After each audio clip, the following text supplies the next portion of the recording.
네, 여러분 안녕하세요. 더 웨이 영어 신정원입니다. 우리 또 5월 달에 시작하는 이 설명회 영상 클릭해 주셔서 감사합니다. 11월부터 시작해서 이제 지난 기수 정규반이 2월 달에 종료가 됐습니다. 그리고 일부 친구들은 중학교 이제 3학년 올라간 친구들은 아직까지 저하고 이제 문풀반 진행하고 있는데 너무 많은 또 좋은 성과가 나서 아주 가슴 설레는 마음을 아직 간직하고 있는데 자, 요번에 이제 또 5월 달에 시작하는 강의에서 또 저희 수업이 얼마나 업그레이드 될지, 그리고 또 새로운 친구들을 만나서 저희가 또 어떤 성과를 만들어 갈지 굉장히 설레입니다. 자, 오늘 이제 설명회를 좀 시작해 보도록 하겠습니다. 일단 제 소개 먼저 드리겠습니다. 네, 저는 동시통역 대학원 나와서 동시통역사로 짧게 일을 했었고 한 4년 정도 일했습니다. 그리고 진작에 저희 이제 취향이 맞지 않는다는 걸 깨닫고 처음엔 토익 강의로 시작을 했습니다. 토익 강의만 12년을 했고 그때 제가 집필했었던 책이 얼찬리에 아직도 판매가 되고 있습니다. 네, 9.71에 해당하는 저 어마어마한 평을 받았던 책이고 이때 제가 쌓아놨던 컨텐츠를 가지고 지금도 더 웨이에서 강의를 하고 있습니다. 자, 저는 이제 정규반을 맡고 있고요. 저희 신지영 선생님은 기본반을 맡고 계십니다. 카이스트 나오셨고, 카이스트 근데 영어 선생님이십니다. 수학도 잘하시지만 영어도 잘하세요. 영국의 워딩 테크니컬 센터에서 근무하셨고요. 스미스 앤 모바일 대표 맡으셨었고, 제가 이 동시토익 이 책을 쓸 때 같이 공동 집필하셨던 선생님이십니다. 제가 이제 동시토익 강의했을 때 토익에서는 뭐 거의 5손가락 안에 꼽히는 강의였습니다. 그때 토익 강의하면 각 강의마다 이제 뭐 특장점들이 있어요. 어떤 수업은 재미있는 수업도 있고요. 어떤 선생님은 아주 독설가예요. 그래서 우리 학생들에게 굉장히 동기부여 시켜주는 선생님도 있고요. 저희 수업은 그냥 성적이 오르는 수업이었어요. 콘텐츠가 탄탄한. 자, 그때 저희가 받았던 평을 좀 공유를 해볼까요? 자, 뼈대 바르기라는 게 동시토익의 저의 전매 특허라고 할 수 있는 건데 지금 더 웨이에서도 가장 중요한 부분입니다. 자세한 건 나중에 설명드릴게요. 충격적이었어요. 뭐 이런 평이 제일 많았습니다. 이렇게 깔끔하고 정확한 강의는 뭐 소름이 돋다. 뭐 이런 얘기도 있었고 제 아이가 크면 뼈대 바르기를 실제로 전화 주시는 아버님들 계세요. 아이 가르치는데 선생님 지금 대치동에서 가르친다는 얘기 들었습니다. 콘텐츠 저희가 좀 구할 수 없을까요? 해서 지금은 대구에 계신 아버님인데 보내드린 경우도 있습니다. 자, 저만 알고 싶은 뭐 엉켜있던 문법이 퍼즐 맞추듯이 뭐 이런 저희 영어 수업은 단편적인 지식이 아니라 수업을 딱 듣고 나면 전체적인 틀이 딱 완성되는 강의예요. 네, 가장 많이 들었던 얘기가 요 얘기였습니다. 중학교 때 뼈대 바르기를 알았더라면 내 인생이 바뀌었겠다. 그래서 제가 중학교에 학생들을 만나러 온 것 같습니다. 자, 그러면 이제 더 웨이의 컨텐츠에 대해서 이제 설명을 드릴 텐데 설명을 드리기 전에 입시로까지 이어지는 학습 전개 과정을 좀 한눈에 쫙 펼쳐보면서 우리가 뭐가 문제고 어떻게 짚어나가야 되는지를 한번 먼저 대략적으로 살펴보겠습니다. 자, 우리의 목표는 수능입니다. 수능이 최종 목표가 됩니다. 자, 그런데 초등에서 수능을 바라보면서 로드맵이 펼쳐지나요?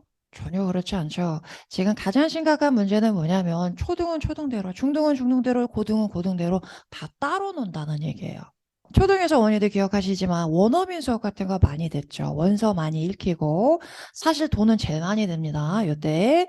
자, 그래서 열심히 뭔가 시킨다고 했는데 갑자기 중학교로 넘어가니까 시험을 보기 시작하는데 문법이 중요하다고 얘기를 하는 거예요. 그래서 갑자기 문법 공부를 시작하면서 이제 입시형 공부를 시작을 합니다. 자, 중학교하고 고등학교는 비슷하게 문법이 중요합니다. 그런데 중등하고 고등하고 레벨이 난이도가 확 차이가 납니다. 그야말로 영어에서는 선행이 굉장히 중요합니다. 준비되지 않고서 고등에 올라가게 되면 감당이 안 되게 됩니다. 감당할 수 없는. 자, 그래서 고등학교 가서 내신 준비를 열심히 했습니다. 그 다음에 고등학교 3학년 올라가서 3월 학평 최근에 봤었죠. 보게 되면 불사 거기서 이제 당황하는 친구들 굉장히 많아요. 자, 수능은 또 전혀 다른 리그라는 얘기예요. 전부가 다 따로 놀고 있습니다. 자, 어떻게 따로 노냐면 수능을 보기 전에 학력평가 시절에는 옛날 얘기네요. 자, 요 시절에는 굉장히 문법 위주의 시험을 봤습니다. 그리고 나서 굉장히 비판이 많았어요. 목숨 걸고 문법 공부하는데 외국인 만나봐야 말 한마디 못하더라. 그래서 이 문법 쓸모없다. 이런. 자, 그러면서 이제 우리 커리큘럼에서 문법 아웃. 자, 얘가 빠지게 된 거예요. 초등학교 때는 문법 중요하지 않습니다. 원어민하고 얘기하는 게 중요합니다. 자, 대화할 수 있느냐, 들을 수 있느냐, 이런 게 중요하죠. 자, 수능에서도 문법은 크게 중요하지 않습니다. 어법 문제 딱 한 문제 나옵니다.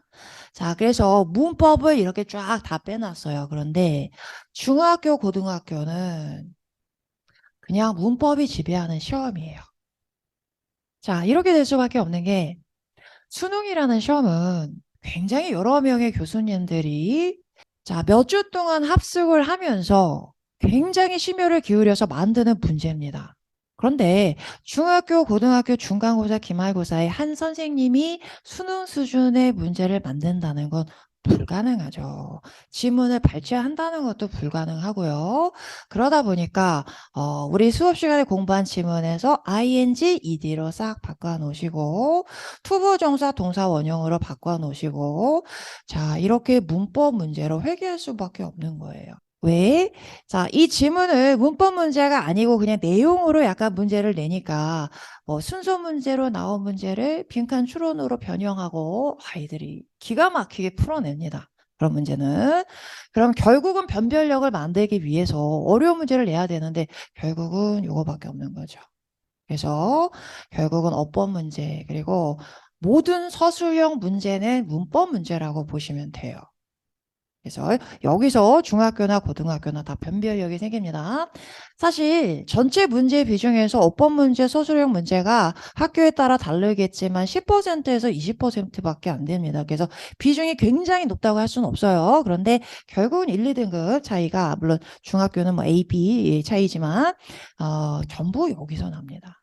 다른 거에서 안 틀려요. 애들이 결국은 문법에서 틀리게 됩니다. 그러니까 지금 어떤 상황이냐면 문법에다가 너무 많은 시간과 에너지를 쏟아붓는 건 낭비야. 아웃 했는데 초등학교 수능에서는 아웃 시켰는데 성공했는데 결국은 중학교, 고등학교 내신까지는 문법이 지배하는 시험이다. 이런 얘기예요. 그러니까 초등학교에서 중학교로 넘어오셨을 때 당황하게 되시는 거죠. 갑자기 문법 어떻게 해야 되지? 이렇게. 자, 그리고 고등학교에서 내신 적응되어 있던 학생들이 이제 3학년 올라가서 모의고사 보면 모의고사하고 수능의 고3 모의고사하고는 수준이 다릅니다. 그래서 이때 또 한번 당황하게 됩니다. 그러면 우리가 일단은 중학교에서 우리 더 외에는 중2, 중3을 대상으로 합니다. 그리고 요번 5월 달에 열리는 정규반 과정은 중3 대상으로 합니다. 그리고 7월 달에부터 기본반이 열리는데 기본반은 중2, 중3 모두 다 지원하실 수 있습니다. 자, 이렇게 열리는데 결국 중학교에서 문법을 완벽하게 정리를 하고 고등학교로 올라가야 된다는 거죠. 자, 그러면 초등학교 6학년 정도 대상으로 해서 문법 수업을 열어주실 수는 없나요? 좀 그거는 무리인 것 같아요. 아직 초등학교 아이들은 전두엽이 열려있지 않은 시기이기 때문에 이 친구들이 굉장히 아까 얘기했죠. 큰 틀을 잡는 게 중요하다고. 그런 큰 틀을 잡는 아직 지적 인지 능력이 발달하지 않은 상태예요. 그래서 그 친구들한테 관계대명사는 투부정사는 이러면 이제 기는 거죠. 영어 싫어지고. 자, 그래서 전체적인 틀을 완성하기는 쉽지 않기 때문에 저희는 이제 중학교 2학년, 3학년 충분합니다. 보시기 하는 것도. 그래서 확실하게 다져놔야 되고, 고등학교 올라가서 준비해서는 절대로 불가능합니다. 지금 처음부터 말씀드리면, 고등학교 1학년 올라가서 1학년 1학기 중간고사 내신 등급 나오죠. 거기서 3년 동안 크게 바뀌지 않습니다. 왜 바뀔 수가 없는지도 천천히 하나씩 설명을 드릴게요. 그래서 고등학교 내신 1등급을 위해서 중2, 중3 때 반드시 정리가 되어야 합니다. 자, 그러면 왜 그런지 한번 제가 하나씩 차근히 설명을 드릴 건데, 일단 저희 설명의 앞부분에서는 고등학교 내신에 대한 설명을 먼저 드리고요. 그 다음에 이제 수능도 중요합니다. 왜냐하면 로드맵을 가지고는 있어야 돼요. 그래서 수능이 어떤 시험인지 정리를 하고요. 그리고 저희 더웨이 어떻게 수업이 진행이 되는지 시간표 등등 커리큘럼 설명드리도록 하겠습니다. 자, 그럼 먼저 고등학교 내신 먼저 얘기해 보겠습니다. 고등학교 1학년 1학기 이제 바로 내년에 있을 얘기죠. 중간고사 시험을 보게 되면 아이들의 이제 공부 정체성이 어느 정도 고정이 돼 버립니다. 선생님이 아이를 보는 눈도 그렇고 아이 스스로가 자기를 보는 눈도 그렇고. 자, 그러면 1학년 1학기 때 조금 시험을 뭐 흔들리게 봤지만 나중에 뒤집기가 가능할 수 있지 않나요? 일선에 계신 고등학교 선생님들한테 여쭤보니까 거의 불가능하다고 합니다. 이제 저희가 시험을 보는 게 1학년 때 중간고사, 기반고사 합쳐서 4회 시험이 있고요. 고등학교 2회, 4회, 그리고 고3 1학기까지만 반영되기 때문에 2회 총 10회에 걸쳐서 시험을 봅니다. 중간에 한 번 정도는 3등급이었던 친구가 1등급으로 치고 올라오는 경우가 있대요. 그런데 끝까지 가는 경우는 없다고 합니다. 그래서 이 고등학교 1학년 1학기 중간고사가 굉장히 중요하고 내신에서 점수가 나오기 위해서 그 기반 반드시 중학교 때 준비가 되어야 한다는 얘기예요. 자, 왜냐하면 그 기반을 준비하는 시간은 좀 길게 잡아야 되는데 고등학교 가면 그 길게 뭔가 실력을 쌓을 시간이 절대 나지 않는다는 얘기예요. 뭐 하나씩 천천히 보여드릴게요. 자, 중학교하고 고등학교는 어떻게 다른지 봅니다. 중학교는 30%에서 뭐 50%까지 거의 A가 나옵니다. 내가 A가 나오면 나 영어 문제 없어. 이렇게 방만한 마음을 가지기가 쉬운데 자, 고등학교로 올라가면 이 똑같은 50%가 어떻게 쪼개지는지 볼게요. 자, 1등급, 2등급, 3, 4, 5등급까지 쪼개집니다. 1등급이 4%, 2등급이 7%고요. 자, 4등급이 17%예요. 그럼 다 합쳐서 여기까지가 40%입니다. 그러니까 필연적으로 A를 받았던 50% 중에서 하위 10%는 5등급을 굉장히 충격적인 등급이죠. 그죠? 자, 조금 더 와닿는 숫자로 말씀을 드릴게요. 한 학급의 학생이 30명이죠. 그럼 1등급을 받는 친구가 몇 명일까요? 단 한 명입니다. 2등급이라고 해봐야 2명밖에 되지 않아요. 그러니까 우리는 내가 영어를 좀 잘한다. A 받았다. 중학교 때 그럼 1, 2등급 정도를 예상하고 들어가요. 근데 한 반에 딱 3명입니다. 그러니까 우리 반에 만약에 넘사벽이 하나가 있어. 그러면 영원히 나는 1등급은 안 되는 거예요. 그 밑에 2등급도 밑에서 치고 올라오는 3, 4등급 아이들의 방어를 하면서 네, 이렇게 치열한 싸움이 돼요. 고등학교 가면. 게다가 이제 시험이 어떻게 달라지냐면 중학교 중간고사 예를 들어 보면 중간고사 본다 그러면 1과 2과 딱 2과 시험 봅니다. 교과서. 그리고 문법만 얘기하자면 한 과당 문법 포인트가 2개가 나옵니다. 2과에서 또 2개 나와요. 아주 예쁘죠? 딱 4개 달달달달. 충분히 잘 볼 수 있습니다. 중학교에서 자, 요거 가지고 달달달달달 실수 안 하게 외우는 중학교 많은 학원들의 커리큘럼이 그렇게 편성되어 있단 말이에요. 이게 굉장히 낭비라는 얘기예요. 자, 고등학교 준비가 되어야 됩니다. 여유 있는 중학교 이 시간에. 자, 고등학교로 올라가면 중간고사다. 그러면 문법 범위가 그냥 전체예요. 이 범위에 들어가는 지문에 나와 있는 모든 문법은 시험 범위가 되는 거죠. 그래서 내가 중간고사 이번에 이제 시험 봐야 되니까 영어 과목 준비해야지. 그러면 문법 전체 공부해야 돼요. 그럴 시간이 없다는 거죠. 그래서 요게 준비가 된 상태로 올라가야 합니다. 자, 그럼 내용도 한번 볼게요. 중학교 때는 이제 요런 교과서가 요런 얘기가 나와요. 3학년 때 벌들이 사라지고 있습니다. 벌 개체수의 약 3분의 1 정도가 매년 죽습니다. 이것을 뭐 이런 얘기 바로바로 직관적으로 이해할 수 있는 관념적이지 않죠? 굉장히 형이하학적인 얘기가 나옵니다.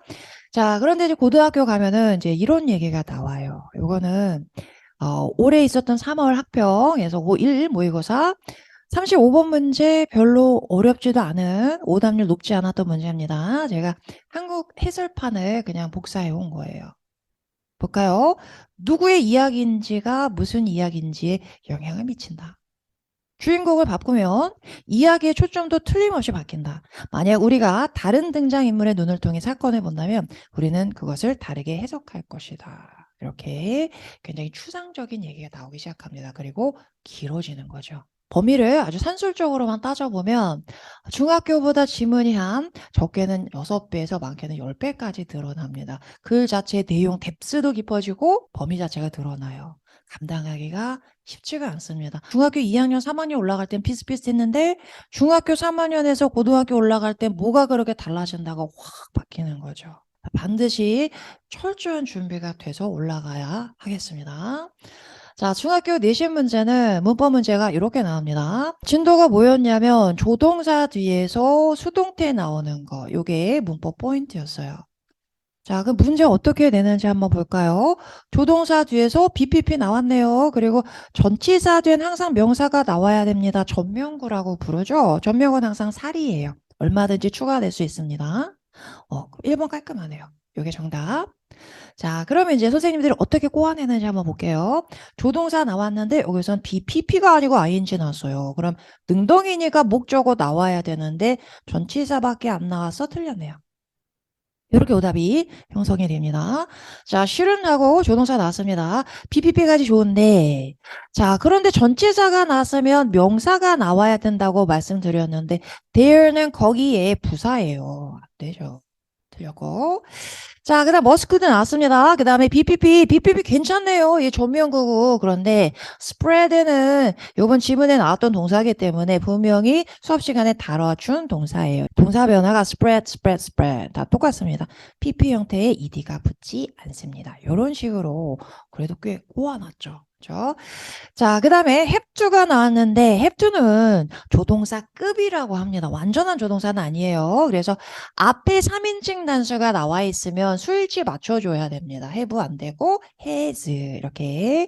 자, 그리고 BPP cook은 규칙 변화하는 동사입니다. cooked 하고 써주셔야 돼요. 자, 이런 식으로 중학교 어법 문제가 출제가 됩니다. 고등학교 가면 이제 이렇게 나옵니다. 그냥 1년 차인데 어마어마한 차이가 생기는 거죠. 자, 이런 문제를 풀어내기 위해서는 그냥 프로 문법러가 돼야 돼요. 적당히 내가 문법 이게 아니고 딱 보다가 what 그지? 항상 얘가 나오는 문법 포인트야. 이런 게 딱딱딱 보여야 된다는 얘기예요. 자, what은 늘 등장합니다. 문법 어용 문제. what이 나오면 항상 뒤에는 명사가 빠져있는 불완전절이 나와야 됩니다. 확인해 볼까요? 인터넷하고 주어 나왔고요. is broadening 동사 나왔고요. 오, 목적어 나왔네요. 빠진 명사 없어요. 틀렸네요. 자, 2번 보겠습니다. Since we like to have가 나왔는데 의견을 가지다는 좀 이상해요. 게다가 여기 동사 원형이 나왔습니다. 그러면 have 동사는 사역 동사. 이렇게 알아봅니다. 자, have 동사가 나오면 그 뒤에 목적어 나오고요. 그 뒤에서 동사 원형이 나오거나 아니면 PP 형태가 나와야 됩니다. 둘 중에 뭐가 나오느냐는 목적어하고 의미상 관계 따져보시면 됩니다. 의견이 확인하나요? 의견을 확인하나요? 의견을 확인하는 거죠. 목적어 동사 관계일 때는 PP 써주셔야 됩니다. 틀렸네요. 자, 3번 볼까요? We then end up in a filter bubble of auto propaganda and illusory consensus. 뭐 어려운 단어 나왔지만 틀린 거 없네요. 얘가 정답이 됐습니다. 자, 4번 가서 볼게요. You believe that 했어요.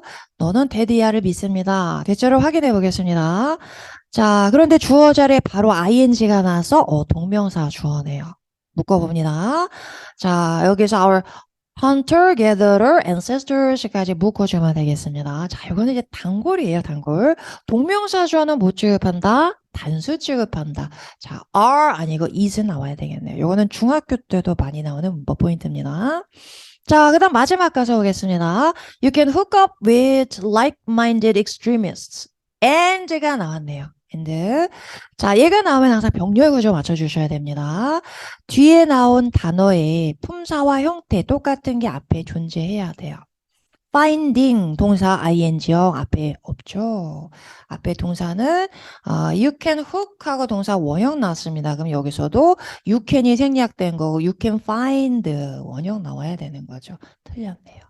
이렇게 풀어줘야 돼요. 자, 요거를 한 40개 지문이 나오는데, 뭐, 달달달달달달달 진짜 미친 듯이 외워가지고 간다고 한데, 요렇게 문법이 약한 친구들이, 여기 와 아니었는데, 이런 게 한눈에 팍팍팍 보이지 않는다는 얘기예요. 외워서 가는 게 한계가 있습니다. 그리고 기본이 안 된 친구들은, 외우는 것 자체가 사실은 불가능하기도 합니다. 자, 그러면 이제 가장 어렵게 생각하지는 서술형 보여드릴게요. 제가 아까 서술형은 무조건 문법 문제다라고 말씀을 드렸습니다. 자, 어떻게 푸는지 한번 보여드릴게요. 이 글은 이미 다 배운 글이에요. 이 글의 요지를, 주제를, 자, 빈칸을 채워가지고 완성하래요. 잠깐 설명드리면 이 글은 이런 글이었습니다.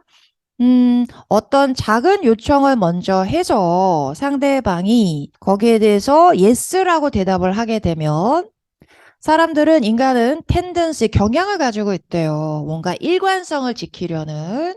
자, 그렇기 때문에 나중에 다른 요청을 했을 경우에, 더 큰 요청을 했을 경우에도 처음에 내가 yes라고 대답했기 때문에 일관성을 지키기 위해서 다시 yes라고 대답할 가능성이 커진다. 뭐 이런 얘기였습니다. 자, 내가 친구한테 나 10원만 빌려줘 그랬어요. 그래, 그리고 빌려줬으면 나중에 야, 10,000원만 빌려줘. 그래도 yes라고 할 가능성이 높다는 얘기네요. 자, 그 요지를 지금 영어로 뽑아내야 되고요. 보기는 주어져 있습니다. 그런데 뭐가 변형이 가능하다. 선생님이 조건을 이렇게 주셨습니다. 자, 그럼 일단 요 앞에 먼저 한번 확인해 보겠습니다. Making a small, 또 동명사 주어네요. Making a small request. 작은 요청을 하는 것. 자, 근데 접속사가 나왔습니다. 명사 뒤에 나오면 항상 묶어서 형용사절이죠. 그래서 끌고 오는 해석해 주셔야 됩니다.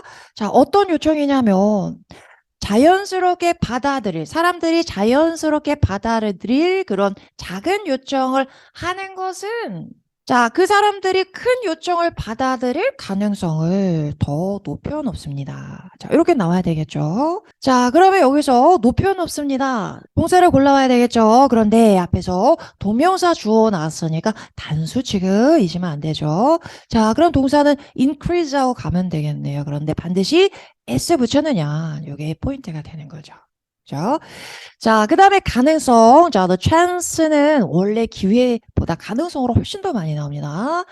자, 그래서 increase the chances of하고 나왔고요. 그리고 큰 요청을 받아들이는 건 accept인데 전치사 되니까 동사 원형은 못 나오고 동명사 accepting 하고 써주시면 되고요. 그리고 큰 요청 big request.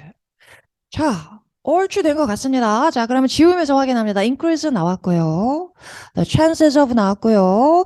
그 다음에 accepting 나왔고요. a big request 나왔는데, 자, 이 두 개 빠져 있습니다. 그러면 afterwards는 나중에라는 부사니까 요 뒤에 붙여주시면 되겠습니다. 자, 그런데 하나가 남았어요. 자, 요것 때문에 만점짜리 문제가 됐던 문제네요. 소유격은 their, 그들의 소유격은 항상 명사 앞에 붙습니다. 자, 그럼 명사 앞에 붙여야 되는데, 자, 여기 나오는 명사 chance, request 이렇게 나왔는데 앞에 관사가 이미 붙어 있죠. 자, 소유격은 관사하고 함께는 묻습니다. my the friend, the my friend가 불가능하죠. my friend, 내 친구, the friend, 그 친구 둘 중에 하나만 써야 됩니다. 자, 그러면 명사 두 개뿐인데 과연 어디다 붙여요? 그래서 만점짜리. 자, 여기 동명사 앞에 들어가요. there. 투부정사의 의미상의 주어는 for me, for 플러스 명사 의미상의 주어를 써주는데 동명사의 주어는 앞에 소유격을 붙여줍니다. 요거를 알고 있어야 완벽하게 풀 수 있는 문제네요. 그럼 해석해보면 작은 요청을 들어주는 것, 하는 것은 자, 가능성을 늘려놓습니다. 근데 어떤 가능성? 나중에 큰 요청을 수락할. 근데 누가? 그들이 의미상의 주어죠. 그들이 큰 요청을 수락할 가능성을 높여줍니다. 이렇게 풀어내는 문제가 되겠습니다. 내가 동명사 주어의 의미상의 주어는 소유격이다 모르고 있었으면 외울 때 이제 이게 입력이 머릿속에 아예 안 된다는 거죠. 서술형은 결국은 문법 포인트가 중요한 부분에서 선생님들이 항상 출제를 하세요. 문법 완벽하게 다지고 있는 게 가장 중요합니다. 이렇게 해서 우리 중학교하고 고등학교하고 문법이 어떻게 달라지는지, 자, 얼마나 난이도가 차이가 나고 그 양이 얼마나 차이가 나는지를 보여드렸습니다. 고등학교 영어 내신 준비 만만치 않겠죠. 근데, 자, 가장 큰 문제는 뭐냐면, 고등학교 문제가 이렇게 나오는구나. 아, 이 정도의 양을 내가 감당해야 되는구나, 라는 거를 중학교 학원에서는 알려주지 않는다는 얘기예요. 아까도 말씀드렸듯이, 다 쪼개져 있어요. 학원들이 초등학원, 중등학원, 고등학교 학원 다 내 갈 길만 간다. 중등학원에서는 중등 내신에 그냥 포커스가 맞춰져 있습니다. 그래서 저희 더 웨이가 지금 지향하는 바는 중학교하고 고등학교의 브릿지를 만드는 역할, 요거를 반드시 해야 된다. 그래서 중학교 3학년 때 영어 공부는 내가 중3 내신에서 실수 하나 줄이기 위해서 막 20시간 투자하는 그런 공부를 절대 하시면 안 되고요. 고등학교 내신에 맞춰서 레벨업해서 준비가 되어야 합니다. 자, 또 하나의 심각한 문제는 뭐냐면 수능을 생각하면 영어 과목이 절대평가가 됐기 때문에 뭐 영어는 어느 정도 쉽게 등급 딸 수 있어 라는 이상한 막연한 근자감, 근거 없는 자신감들을 다 가지고 있단 말이에요. 그래서 영어를 소홀히 하고 중학교 뭐 1학년만 돼도 이제 초등학교 고학년만 돼도 수학에 그냥 모든 거를 거는 경우가 많아요. 그런데 이제 수학학원 선생님 말고요. 정말 모든 과목을 통틀어서 상담하시는 입시 컨설턴트 분하고 얘기를 해보면 내신에서 영어 빵꾸 나서 수시를 포기하는 친구들이 굉장히 많습니다. 갑자기 고등학교 딱 올라가서 이렇게 나오는구나 라고 생각했다면 이미 그때는 게임이 끝난 거죠. 늦었다는 얘기예요. 자, 수능에 대해서 얘기를 해봐도 사실 수능이 절대평가가 되면서 3등급을 받는 거는 그렇게 어렵지가 않습니다. 이제 70점 이상 맞기 위해서는 쉬운 문제 다 맞추고 어려운 문제에서 그냥 조금만 손전하면 금방 3등급은 나와요. 굉장히 많은 퍼센티지입니다. 그런데 1등급은 다른 얘기예요. 1등급은. 수학의 경우가 이제 동점자 이렇게 뭐 하고 나면 5% 정도가 1등급이 나옵니다. 작년 수능에 7%가 1등급이었어요. 재작년엔 6%. 큰 차이 나나요? 절대 크지 않습니다. 그래서 나중에 이제 수능 최저 맞춰야 되는 친구가 영어 1등급 안 나와가지고 고생하는 친구들 은근히 많습니다. 자, 그런데 뭐 3등급까지는 그렇게 어려운 등급은 아니에요. 수능에서 영어는. 3등급 받고도 영어 비중이 크지 않은 학교, 뭐 좋은 학교 가는 친구들 은근히 있습니다. 정시에서. 자, 그런데 더 큰 문제는 사실은 수시라는 얘기예요. 왜냐, 내신에서는 영어도 4단위, 수학도 4단위, 국어도 4단위입니다. 똑같아요. 비중이. 자, 그리고 내가 그냥 암기를 달달달달 접근을 한다면 국어가 더 어려울까요? 영어가 어려울까요? 이런 질문이 뭐 한 40개 정도 나와요. 내가 영어가 베이스가 없는 친구들이 이거를 그냥 단순 암기로 내가 극복을 하겠다. 이거는 그냥 질 수밖에 없는 싸움이 되는 거죠. 그래서 아까도 말씀드렸지만 내신 뒤집는 게 거의 쉽지가 않습니다. 자, 이렇게 한번 보여드릴게요. 내신을 준비하기 위해서는 고등학교 1학년 모의고사 1등급 수준으로 빨리 올라와야 됩니다. 내가 모의고사가 1등급이 된다는 얘기는 모의고사는 처음 보는 지문이잖아요. 충분히 영어 실력이 어느 정도 갖춰져 있다라고 얘기를 할 수가 있습니다. 자, 이런 친구들은 뭐 문장 구조 잘 보이고요. 뭐 어휘도 별로 어려운 거 없고요. 자, 그럼 중간고사 준비한다 한 30시간 정도 투자해서 이제 1, 2등급 정도의 등급이 나옵니다. 이제 이 지역에서는 물론 당연히 이제 내신 등급이 더 힘들기 때문에 자, 그러면 2등급 친구들은 조금 더 시간이 많이 들 수밖에 없겠죠. 그러면 자, 30시간보다 조금 더 많은 시간을 투자합니다. 자, 그렇다고 1, 2등급이 나오는 건 아니에요. 자기 등급이 나오는 거예요. 자, 여기로 올라가려면 더 많은 시간을 투자해야 됩니다. 당연히. 자, 3등급 친구들이 이 정도, 이제 4등급 정도면 영어 베이스가 많이 부족하니까 시간이 굉장히 많이 들어가는데 점수는 아주 까마득한 이런 등급이 나오게 돼요. 그러면 이 친구들이 시험이 끝난 다음에 가지는 절망감은 어마어마해요. 미친 듯이 했는데, 자, 이 시간을 투자했는데 너무나 초라한 성적이 나오는 거죠. 그러면 어떤 생각이 드냐면, 나는 아닌가 보다. 그 멘탈은 극복하기가 진짜 힘듭니다. 그리고 이 친구들이 보기에 이제 우리 반 1등급 하는 친구들은 뭔가 그렇게 힘들이지 않고 공부하는 것처럼 보이거든요. 그게 사실이고요. 이미 베이스가 갖춰졌기 때문에 뭔가 좀 설렁설렁 공부하는 것 같은데 쟤는 1등급이 나오고 나는 진짜 요번에 해보겠다고 미친 듯이 달려들었는데 이렇게 나와버리니까 심리적 공황 상태에 빠질 수밖에 없는 거죠. 그래서 절대로 이 절대 시간을 가지고 싸움을 해보겠다 이런 생각은 하시면 안 됩니다. 영어의 경우는 반드시 실력을 갖추는 요 방향으로 공부를 일단 시작을 해야 됩니다. 자, 그럼 고등학교 가서 얼른 영어 실력 빨리 쌓으면 되는 거 아니에요. 시간 날 때마다. 자, 고등학교 일정표, 1년의 일정표를 한번 보여드릴게요. 자, 우리가 이제 고등학교 대망의 1학년 1학기 중간고사 4월 말에 시험 보죠. 그러면 4월 말 시험 보기 전까지 아무리 짧아도 6주간은 그냥 그 시험에 올인하는 통암기 시간이 됩니다. 자, 이제 중간고사 끝나고 좀 숨 돌릴까 하면 이제 7월 초에 또 기말고사 있죠. 그러면 또 6주의 시간이 날아갑니다. 그리고 달콤한 방학이 지나고 나서 이제 10월 중순에 시험이 있죠. 그러면 자, 6주의 시간이니까 8월 말부터 중간고사 준비에 들어가겠네요. 끝나자마자 또 이제 12월 중순에 시험이 있으니까 또 이렇게 6주의 시간 이렇게 자, 6주만 잡아도 4회니까 24주죠. 그러면 그냥 6개월의 시간이 중간고사, 기말고사 준비하면서 날아가게 돼요. 자, 요런 짜투리 시간, 요때는 이제 할 일도 많습니다. 동아리 활동해야 되고, 뭐 경시대회 나가야 되고. 자, 그러니까 결국 남는 시간은 여름방학 아니면 겨울방학이에요. 그런데 여름방학은 좀 뭔가 짧습니다. 뭔가 시작하다가 뭔가 동력이 걸릴까 하면 끝나버려요. 그래서 결국은 좀 똘똘한 친구들은 기말고사 끝나자마자 나 이거 부족하니까 이제 이거 시작해야 되겠다. 그러면 12월부터 시작하면 3개월의 시간이에요. 3개월. 굉장히 긴 시간. 이때는 진짜 역사를 바꿀 수 있습니다. 내가 뭔가 좀 역전을 할 수도 있고 이런 시간입니다. 그런데 고등학교 올라가면 겨울방학 몇 번 있나요? 고1 한 번, 고2 때 한 번, 딱 2번입니다.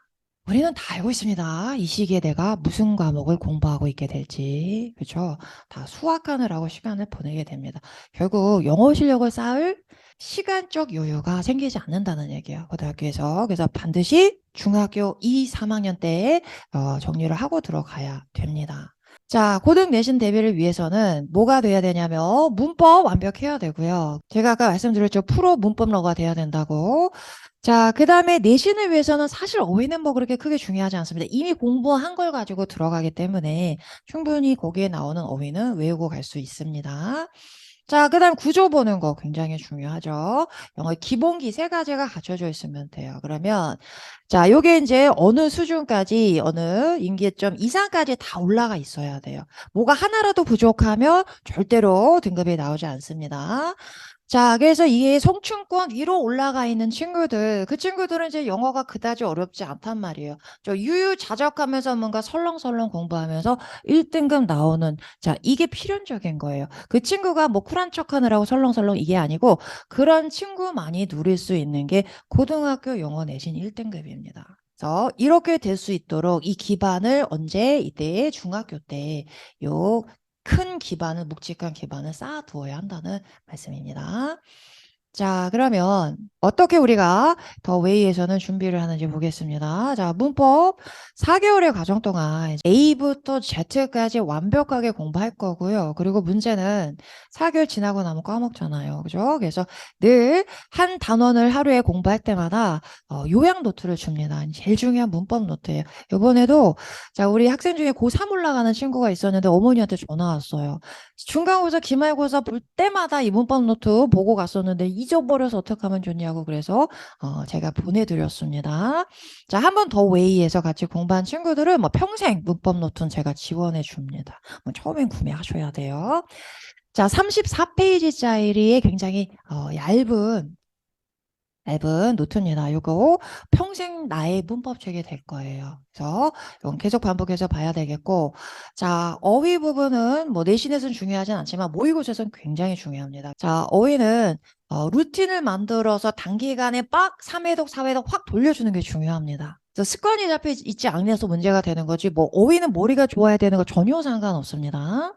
자, 그래서, 아직 내가 매일매일 하루에 1시간씩 투자해서 어휘 공부를 해야 되는데, 그게 잡혀져 있지 않은 친구들은 저희가 이제 도와줄 거예요. 복합 클리닉이라는 걸 운영해서. 자, 특정 시간 딱 정해놓고 제가 전화를 하건 카톡을 하건, 자, 시작하자. 그리고 다 시험 봤니? 그리고 매일매일 데일리 테스트를 2주 동안 볼 겁니다. 그래서 이렇게 2주 딱 틀이 잡혀 있으면 이제 그 다음에 자기가 굴러가게 돼 있어요. 그래서 4개월 동안에 완벽하게 어휘 이제 마스터를 하고 올라가야 됩니다. 자, 구조는 뭐 우리 수업 한 달만 들으면 제가 이제 구조 부분에서 이제 가장 차별화된 강의를 하고 있습니다. 그래서 요거 기본기 바로 잡을 수 있고요. 그걸 위해서 하는 게 아까 초반에 말씀드렸던 저희 전매 특허라고 했던 뼈대 바르기, 이제 요거 어떻게 하는지 조금 이따가 보여드릴게요. 자, 이런 식으로 대비를 저희가 이제 해나갈 겁니다. 자, 문법 노트는 이렇게 돼 있어요. 그래서 아까 말씀드렸던 동명사 주어는 단수 취급한다. 단수 취급. 계속 보면서, 반복해서 보면서 리마인드 하지 않으면 시험장에 가서 팍팍팍 떠오르지 않습니다. 굉장히 많이 나온 뭐 표현, be used to ing, 뭐 이런 거 단골이에요. 이런 것들. 계속 반복해서 내 걸로 만들어주는 작업이 돼야 되겠고, 자, 그 다음에 복화는 저희가 이제, 이 책 너무 마음에 들어요. 제가 토익에서는 마음에 드는 책이 없어가지고 복화교재 집필을 했었는데, 복화교재 쓰는 건 정말 힘든 일입니다. 네. 너무 마음에 드는 책이 있어서 너무 다행이에요. 그래서 수능 실전편 고3까지 이 책 하나만 가지고 가면 됩니다. 그런데 여기에 나와 있는 최고 고난도 어휘가 있어요. 그거는 빼고 갈 거예요. 일단 중학교 때까지는 필요 없습니다. 사실 수능으로 올라가서도 거기까지만 안 해도 사실 나머지는 글읽기 능력으로 커버가 가능해요. 그래서 요거를 이제 3회도까지 돌리게 됩니다. 3회도 어떻게 진행하냐면 저희가 주 2회 수업인데 일주일에 한 번씩 시험을 봅니다. 그러면 데이 1부터 데이 5니까 일주일 동안 하루에 한 챕터씩 5일간 공부해서 오는 거예요. 그리고 가장 중요한 건 반복이에요. 어휘는. 한 번 보고 한 달 있다 보면은 절대 기억나지 않습니다. 그래서 다음 시험에서 이제 누적해서 봅니다. 누적해서. 자, 그 정도 하다가 이제 한 달 정도 지나죠? 그러면 또 처음에 공부했던 거 까먹게 돼요. 그래서 다시 2회독 누적 들어갑니다. 자, 이렇게 진행해서 3개월 차 정도 되면 이제 한 바퀴 끝나게 됩니다. 그러면 마지막에 이제 3회독. 이렇게 진행하고요. 자, 그 다음에 이제 저희가 4개월 과정인데 5월 달이 가장 좋은 게 5월 달에 시작하는 친구들은 뭐 중3의 경우는 기말고사가 조금 빨리 있습니다. 11월 초에 있습니다. 중간고사 없이 그냥 기말고사만 보는 학교들도 많고 중간고사 보는 학교도 있긴 하지만 다 그래도 기말고사가 이제 빨리 집계가 나와야 되기 때문에 점수가 11월 초에 끝나요.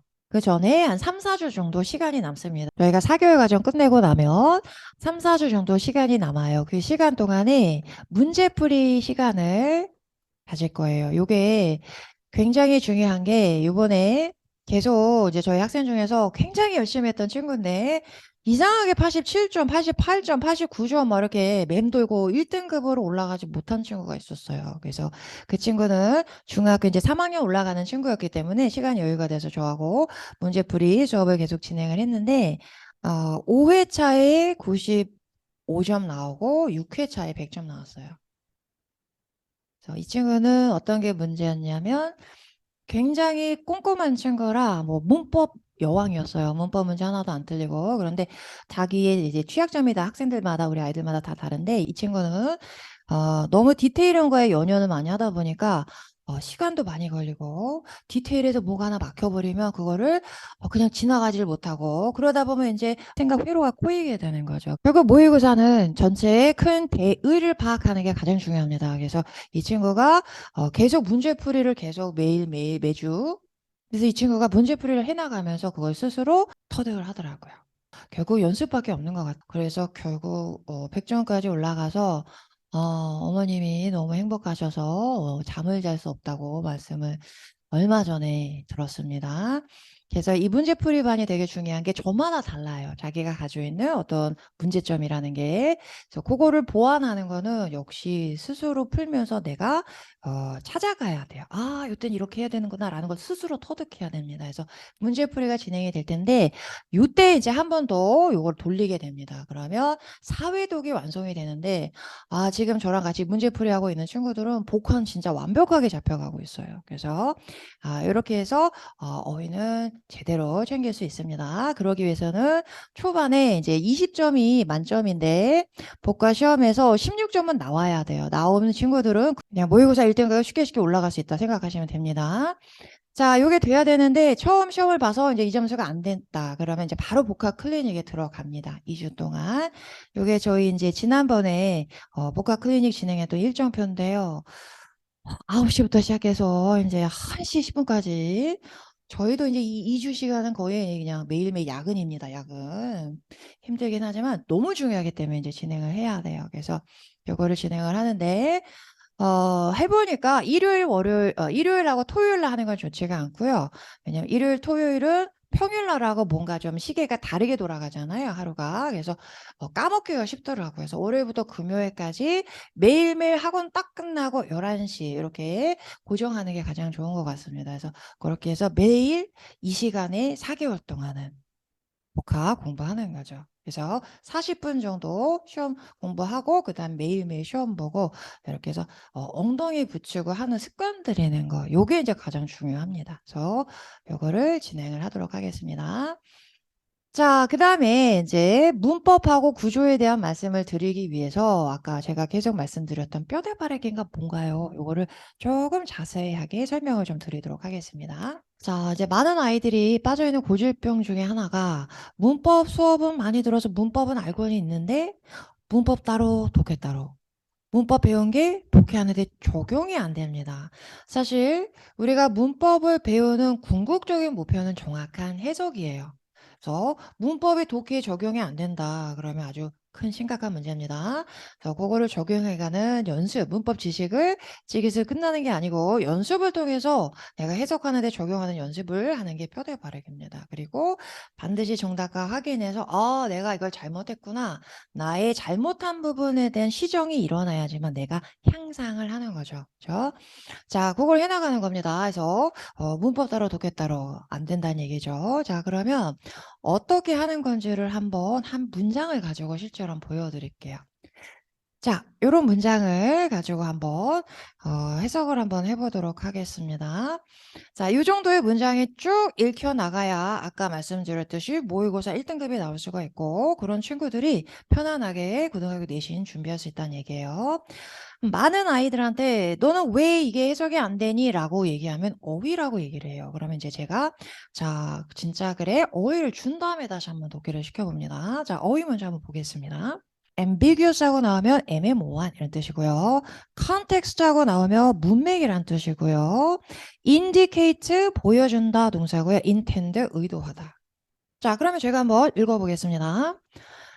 자, 이렇게 시작이 됩니다. An ambiguous term is one which has more than a single meaning and whose context does not clearly indicate which meaning is intended.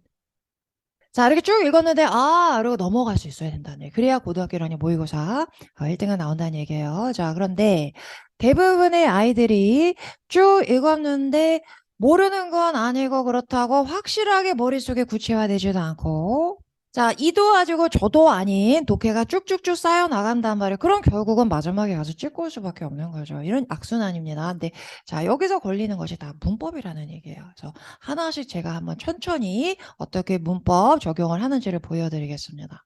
자, 일단 문장 보는 데 있어서 가장 중요한 건 이 문장의 뼈대입니다. 뼈대, 주어, 동사, 목적어. 이걸 찾아내고 그 다음에 영어는 굉장히 우리말하고 다르게 굉장히 만연체 글이에요. 뭔가 꾸며주는 말들이 표현들이 굉장히 덕지덕지 갖다 붙습니다. 그래서 일단 뼈대를 잡고 자 꾸며주는 말이 어떻게 누굴 꾸며주는지 그거를 문법적으로 잘 이해하고 적용할 수 있어야 됩니다. 자 그럼 이 문장에서 일단 주어 먼저 찾아보겠습니다. 자 주어는 여기 나왔네요. term하고 나왔습니다. term은 여러 가지 의미를 가져요. 기간의 의미도 있고 근데 여기서는 용어의 의미로 쓴 것 같아요. 용어. 자, 동사는 우리가 가장 챙겨나는 동사 비동사가 나왔습니다. 비동사 뒤에는 목적어가 나오진 않고요. 자, 얘가 불완전한 자동사예요. 그래서 비동사가 나오면 비동사 불완전하기 때문에 반드시 뒤에서는 얘를 보충해주는 말이 붙어야 돼요. 그걸 보호라고 부르죠. 자, 여긴 지금 보호 자리 바로 뒤에 뼈대는 어렵지 않았어요. term is one. 여기 뼈대입니다. 자, 그럼 이제 뼈대 먼저 해석하고 그 다음에 살을 붙여가겠습니다. 자, 그럼 뼈대에서 용어는 하나입니다. 이러면 벌써 삼촌포예요. 자, 여기서 원이라는 거는 하나라는 숫자가 아니고 대명사입니다. 대명사. 자, 요럴 때 쓰는 거예요. 친구들하고 우산 사러 갔어요. 빨간색 우산 마음에, 노란색 우산 예쁘다. 막 이러는데 한 친구가 I like the pink one. 이렇게 얘기했어요. 자, 그럼 이 친구는 자, 이 원이라는 건 앞에 있던 umbrella 반복하기 싫으니까 원이라는 대명사로 받아온 거죠. 나는 분홍색 우산이 마음에 들어. 이런 표현. 그래서 원이 등장했는데 하나가 아닌데 그러면 앞에 나온 명사 얘를 받아오는구나. 대입해서 해석하셔야 됩니다.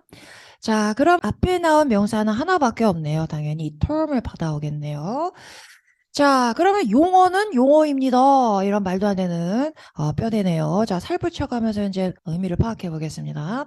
어떤 용어냐면 ambiguous term. 애매모호한 용어는 용어입니다. 자, 어떤 용어인지 궁금하죠? 역시나 뒤에 우리 관계대명사 기억나시죠? 자, 관계대명사가 이끄는 절을 일단 묶어보겠습니다. 접속사가 나오면 항상 묶습니다. 자, 그 다음에 명사 뒤에 나왔죠? 그럼 앞에 있는 명사를 꾸며주는 형용사절이에요. 그래서 끌고 오는 해석을 해주셔야 됩니다. 자, 해보겠습니다. Which has more than a single meaning. 하나의 의미보다 더 많은 의미를 가지고 있는 용어가 당연히 애매모호한 용어겠죠. 자, 우리나라 말로 다의어라고 합니다. 여러 뜻을 가지고 있으니 얘가 여기서 term하고 똑같네요. 그죠? 여기서 어떤 의미로 쓰였는지 알아보기가 힘든 거겠죠. 자, 그 다음에 and 접속사가 나오고 그 다음에 이제 또 후수. 자, 기억나시나요? 소유격 관계대명사 이렇게 배웠었죠? 자, 소유격 관계대명사 역시 접속사니까 끼고 있는 절 묶습니다. 자, 묶어가지고 역시 원이라는 대명사 꾸며주는 형용사절이에요. 그래서 여기서 원을 꾸며주는 형용사절이 A and B하고 두 개의 형용사절이 나온 구조는 뭐 간단한 구조입니다. 그렇죠? 자, 그런데 후수는 뒤에서 끌고 오는 해석이 불가능합니다. 그래서 얘는 해석할 때 어떻게 해석하냐면 앞에 나온 이 명사 선행사라고 부르죠. 이 선행사를 후수 자리에 두고서 그 다음에 문장을 쭉 해석해서 이런 의미구나 의미 파악을 해주셔야 됩니다. 그런데 후수가 소유격 관계대명사라 그랬죠. 그래서 선행사를 이 자리에 넣을 때 소유격의 형태로 넣어줘야 됩니다. 해보겠습니다. 자, 원은 앞에 있는 명사 term을 받아온다고 했습니다. 자, 그럼 term인데 소유격의 형태니까 terms, context 이렇게 해석해 주시면 되겠죠. 자, 해석해 보겠습니다. 그 용어의 문맥이 자, 문맥 어려운 단어인데 자, 이 단어가 여기 글에서 요즘에 쓰였어요. 그럼 그 주변의 그 주변의 글의 내용, 배경 이런 걸 문맥이라고 하죠. 자, 이 단어가 쓰였는데 이 용어의 주변 문맥이 does not clearly indicate 분명하게 보여주질 않습니다. 그 다음에 위치도 관계되면서 나왔다. 그러면 또 3,000% 빠진 거예요. 아니 여기 위치 아까 관계대명사라고 했는데 그죠? 자 똑같이 생긴 위치인데 뭐에 따라서 앞에 나와 있는 품사에 따라서 기능이 전혀 달라집니다. 명사 뒤에 나왔기 때문에 꾸며주는 형용사죠. 자 여기 indicate는 보여준다 동사였습니다. 동사 뒤에는 목적어가 나와야 되죠. 그래서 위치는 여기서부터 여기까지 묶어서 indicate의 목적어 역할하는 명사절입니다. 자, 간단한 문장에서 보여줄게요. 친구들이 막 우상 고르는데 내가 가서 이렇게 얘기했어요. 내가 더 잘 알지. I know which one you like. 이렇게 얘기했단 말이에요. I know 동사 뒤에서 위치가 나왔으면 명사절이다. 위치의 특징은 항상 뒤에 나온 명사를 꾸며주는 의문형 용사입니다. 그래서 얘를 꾸며주는 해석을 해주셔야 돼요. 얘는 주어 동사고. 그럼 해석해 볼게요. 나는 압니다. 뭐를? 네가 어떤 우산을, 어떤 것을 좋아하는지 나는 알고 있습니다. 그죠? 자, 그대로 적용해 보겠습니다.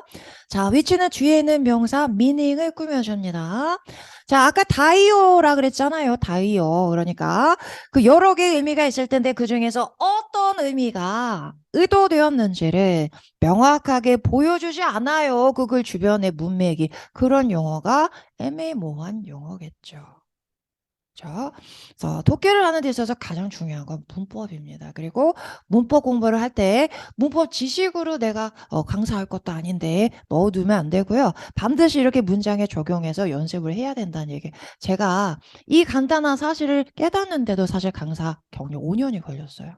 저희 이제 토익 강의를 하는데 우리 조교가 너무 열심히 하는 친구가 있었는데 뭐 처음에 그 친구가 말도 안 되는 점수 막 바닥이었다가 이제 어느 정도까지는 금방 올라왔는데 한동안 그 점수에서 맴도는 거예요. 이제 상위권으로 올라가지 못하고. 그래서 그 친구를 가지고 데려다가 이제 분석을 해봤더니 문법은 뭐 귀신이야. 문법은 너무 잘 알고 있어요. 그런데 독해를 해봤더니 독해가 안 돼요. 자, 저는 이제 처음에는 문법을 알려주면 당연히 문장에 적용해서 해석을 하겠지라고 생각을 했는데 전혀 그렇지 않더라는 얘기예요. 그래서 이제 이 친구한테 제가 이제 해줄 건 없어요. 문법 지식 다 전달했기 때문에. 자, 이제 적용하는 거 연습해와 시켰어요. 뭐 첫 주는 뭐 가관이에요. 뭐 버벅버벅. 2주 정도 지나니까 틀이 3주 지나고 나니까 딱딱딱 이제 스피드가 그리고 4주 지나서 거의 이제 점수 RC 만점에 가까운 점수를 싹 받아가지고 왔어요. 그래서 그때 제가 깨달은 거죠. 연습을 시켜야 되는구나라는 거를. 자, 그때 제가 만들었던 게 이제 이 뼈대 바르기 연습이에요. 그래서 오늘 만약에 관계대명사를 배웠다 그러면 모든 유형의 관계대명사 연습할 수 있는 문장을 30문장을 딱 주고 연습해와. 그래서 이거 연습을 하고 그 다음에 내가 했는데 틀린 부분 가장 중요한 게 내가 잘못한 거 내 오답이 나한테 가장 중요한 참고서입니다. 그거를 수정을 하고 내가 그거를 바로 잡아야지만 실력이 느는 거니까. 자, 그래서 이제 그 정답까지 확인하는 과정을 요거를 이제 시작했더니 이때부터 저희 이제 동시 토익 컨텐츠가 이제 난리를 달기 시작한 거죠. 그래서 제일 아이들이 많이 했던 게 이제 내가 뼈대 바르기 중학교 때 그때 말씀드렸던 알았더라면 이런 얘기를 많이 했던 거죠. 더 웨이에서도 마찬가지입니다. 뼈대 바르기 완벽하게 한 친구들은 영어에 있어서 영어의 문제는 뭐 없어요. 그냥 금방 올라갑니다. 그 다음에 이제 조금 이따 말씀드릴 글읽기 능력이 이제 같이 쌓여야 돼요. 영어에 있어서는 일단 뭐 문법, 어휘, 뭐 제일 중요한 게 뼈대 바르기 연습입니다. 그래서 더웨이로 넘어오면서 제가 여기에 이제 심의를 맨 처음에 제가 한 2년 정도 자료 준비를 했는데 제일 많이 신경 썼던 게 요거예요. 뼈대 바르기 문장을 전부 모의고사 지문에 있는 문장에서 다 발췌를 했습니다. 그래서 알바 전혀 안 시키고 2달 동안 제가 순수하게 좋은 문장 심혈을 기울여서 발췌했어요. 그래서 이 문장 815개 문장인데 너무 중요합니다. 이것만 완벽하게 잘 하고 나면 이제 문장을 독해하고 해석하는 데는 문제가 없어집니다. 이제 어휘만 외워놓고 나면. 자, 그리고 또 하나는 이제 아까도 말씀드렸지만 문법 공부했는데 이제 한 달 지나고 2달 자꾸 까먹는단 말이에요. 그래서 문법 노트 통해서 까먹지 않게 계속 반복해 주면 되겠습니다. 자, 이렇게 해서 내신 등급을 위한 기본기가 딱 갖춰져 있어야 된다는 얘기예요. 그리고 저희가 이제 지난 기수부터 도입한 게 있는데 고등학교 내신 문제를 제가 발췌를 했어요. 강남구, 서초구, 이제 송파구까지. 그래서 쭉 발췌해가지고 요거를 동명사 오늘 배웠어? 그러면 이제 나눠줍니다. 나눠주고 풀어와 이렇게. 내가 가고 싶은 학교 이제 눈에 들어오면 아이들이 이제 더 훨씬 확 와닿는 거죠. 너네 고등학교 진짜 문제 어렵게 나온다. 아무리 얘기해봐야 그게 귀에 들어오지 않습니다. 보여줘야 돼요. 보여줘야지. 그래서 이렇게 풀어와야 돼라는 걸 보여주면 그때부터 이제 문법 노트 열심히 외우기 시작합니다. 우리 아이들이 너무 어려서부터 학원을 다니고 너무 어려서부터 학원에서 퀴즈, 테스트를 너무 많이 봤기 때문에 그냥 거기에 이골이 나 있는 친구들 기계적으로 한단 말이에요. 제 시험 보지 않을 정도로 어느 정도 자기가 수준을 맞추는지가 아주 베테랑들이에요, 전부들. 자, 그렇게 되기 때문에 문법 노트 이제 건성건성으로 외워 나간단 말이에요. 근데 이제 이걸 딱 보여주면 정말 제대로 공부하기 시작합니다. 그래서 아이들한테 공부를 시킬 때 가장 중요한 동기부여는 확실하게 그 현실을 딱 보여주는 거, 체험 체험시켜주는 거 이게 굉장히 중요한 것 같아요. 그래야 아이들이 스스로 주도성을 가질 수 있는 것 같습니다. 올해도 교육 내신 기출 풀어가면서 완벽하게 준비시키겠습니다. 이제 지난 정규반에서 이제 바로 이제 고등학교 올라가는 중3 친구들이 훨씬 더 많았었는데 올라가면서 이제 내신학원 또 이제 등록하잖아요. 끝나갈 쯤에. 그런데 선생님 저 처음으로 탑반 받았어요. 막 이러면서 좋아하더라고요. 그래서 이렇게 준비시키면 문법에 있어서는 뭐 손색이 없는 그런 기본기 완벽하게 갖추고 올라갈 수 있습니다. 자, 그럼 이제 수능용어로 좀 넘어가서 설명을 드리도록 하겠습니다. 자, 수능 영어는 그럼 내신 영어하고는 뭐가 많이 달라지느냐? 자, 수능뿐만 아니라 고등학교 1학년 때부터 이제 모의고사를 보기 시작하죠. 모의고사부터 뭐가 달라지는지 좀 보여드릴게요. 문법, 어휘, 구조. 자, 요거는 똑같습니다. 요건 기본기 갖춰져 있어야 되고, 한 가지가 더 필요합니다. 그게 뭐냐면, 글 읽기 능력이에요. 글 읽기. 자, 유튜브에 가서 수능 영어 이렇게 쳐보시면 영국에 영어 가르치는 영어 선생님들, 거기선 국어 선생님들이시잖아요. 그분들이 막 고3 수능 막 풀어보면서 막 오 마이 갓 이러면서 막 틀리고 그러세요. 하버드 대학 교수님이 막 푸는데 뭐 막 놀라서 식은땀 흘리면서 풀고 그러십니다. 자, 그분들이 문법, 어휘, 구조 이게 안 돼서 문제 틀리지는 않으시겠죠? 자, 요 부분이란 얘기예요. 그리기. 자, 똑같이 이렇게 생각하시면 됩니다. 우리 국어, 요즘 국어가 영어보다 더 어렵잖아요. 그죠? 제일 어려워하는 거 당연히 비문학이죠. 자, 우리 한국 사람인데 문법, 어휘, 구조가 안 돼서 비문학 못 푸나요? 아니죠. 자, 이 글 읽기 능력이 굉장히 중요하다는 얘기예요. 그래서 아는 분들은 수능 영어를 세미 비문학이다라고 부릅니다. 논리적으로 글을 읽는 능력. 자, 어렵게 좀 얘기하면 critical reading이라고 얘기하는 거죠. 중학교까지는 바로바로 해석만 했으면 직관적으로 이해가 되는 글들이었어요. 형이 하학적이다라고 말씀을 드렸죠.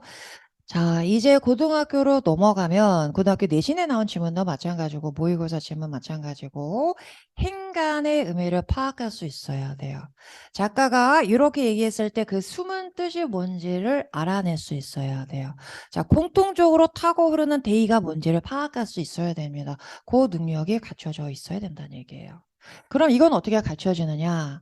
자, 기본적으로 초등학교 때 독서량이 어느 정도 충분히 확보가 된 친구들은 이건 따로 공부할 필요 없습니다. 그냥 갖춰져 있어요. 그래서 저희 기본반도 그렇고 정규반도 그렇고 들어와서 한 2개월 정도 자, 이 문법 구조가 어느 정도 딱 잡힌 친구들은 그냥 따로 글 읽기 연습하지 않아도 바로 1등급이 나옵니다. 근데 문제는 독서량이 부족해서 이제 글 읽기가 안 되는 친구들, 그 친구들 이제 시작해야 돼요. 지난 기수에서 같이 공부했던 친구 중에 이제 저도 굉장히 처음에 당황하고 애먹었던 친구가 있었는데 이 친구는 이 부분은 아주 잘해요.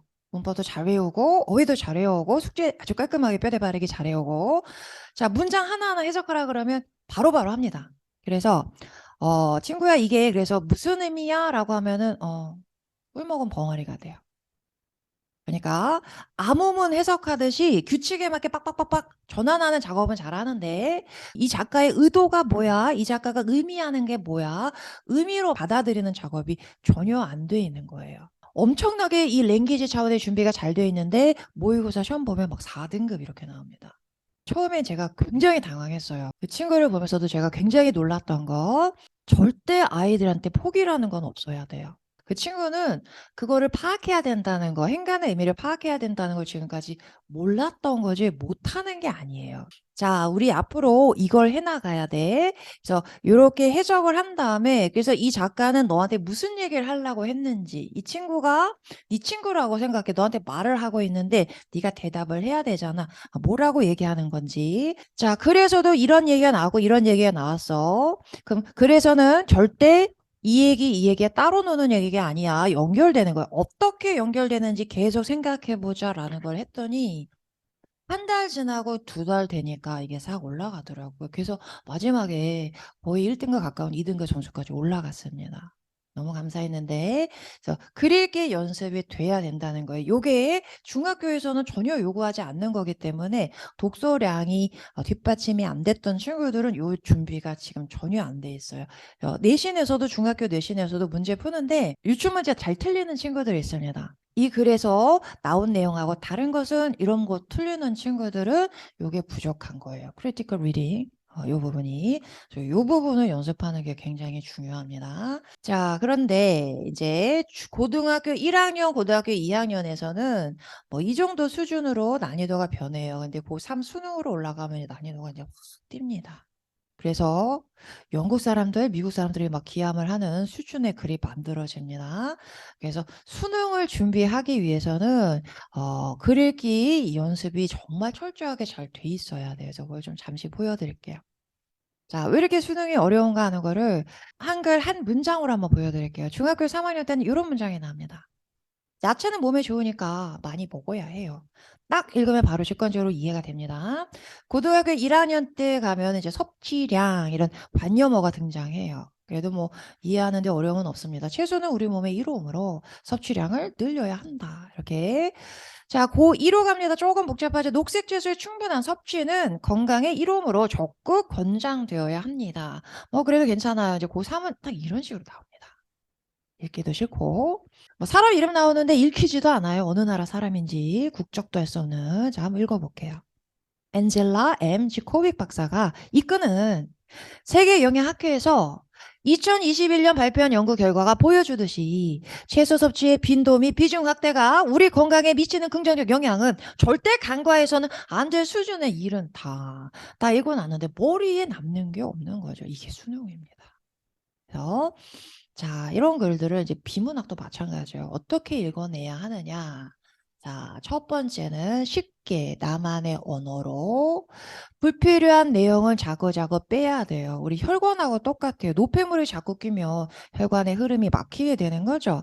자, 불필요한 정보가 자꾸 끼면 사고 흐름이 원활히 움직이지 않는다는 얘기죠. 수능의 글들은 고1, 고2, 모의고사도 마찬가지지만 디테일한 거에서 문제가 나오지 않습니다. 전체 글을 타고 흐르는 대의, 작가의 주장이 뭔지를 파악했느냐, 요걸 물어보는 문제예요. 그래서 자, 기본적으로 우리가 제끼고 가야 하는 4가지 노폐물이 있습니다. 열거, 그리고 나오는 거, 삽입, 고유명사, 대조군 이런 거. 자, 여기 나와 있는 엔젤라, 엔지코빅 이런 게 이제 고유명사죠. 고유명사.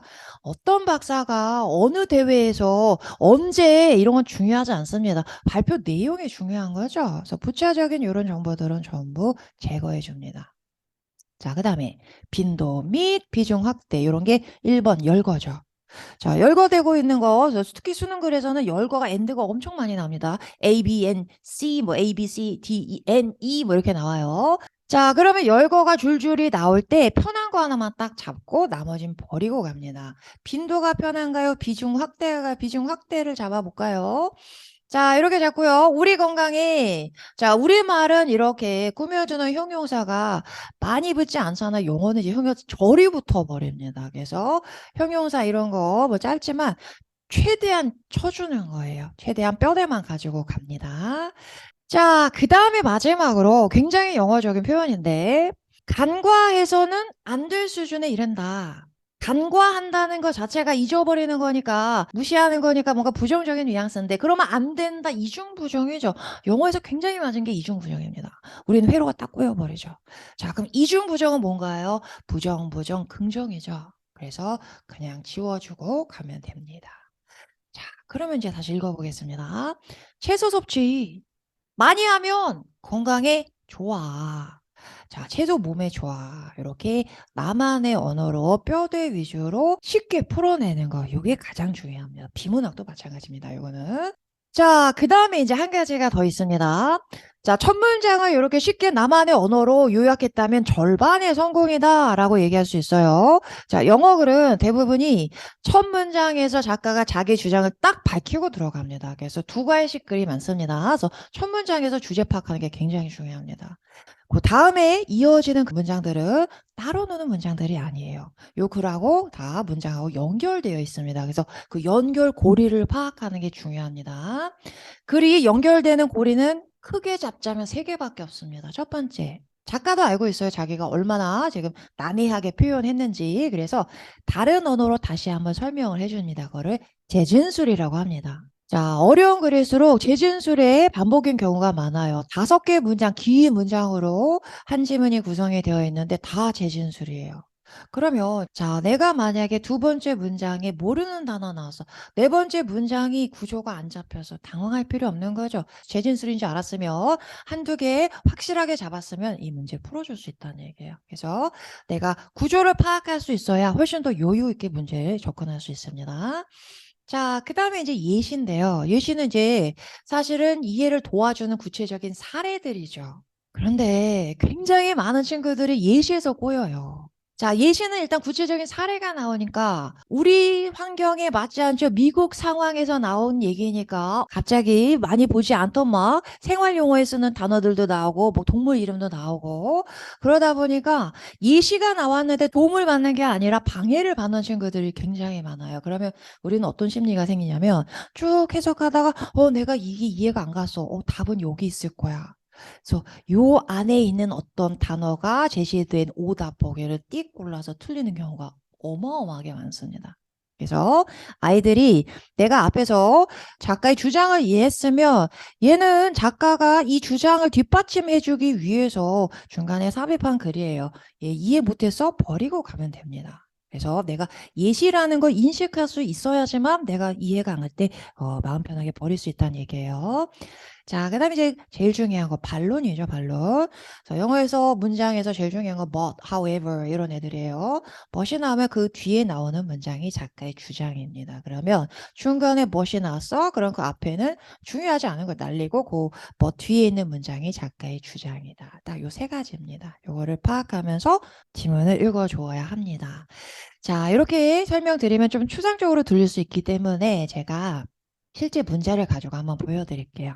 문제를 풀어보면서 어떻게 우리가 이 방법을 적용하는지를 한번 보여드리겠습니다. 자, 이 지문은 실제 올해 수능 문제 지문이에요. 2023년도 수능, 지난 11월에 시험 봤던 거죠.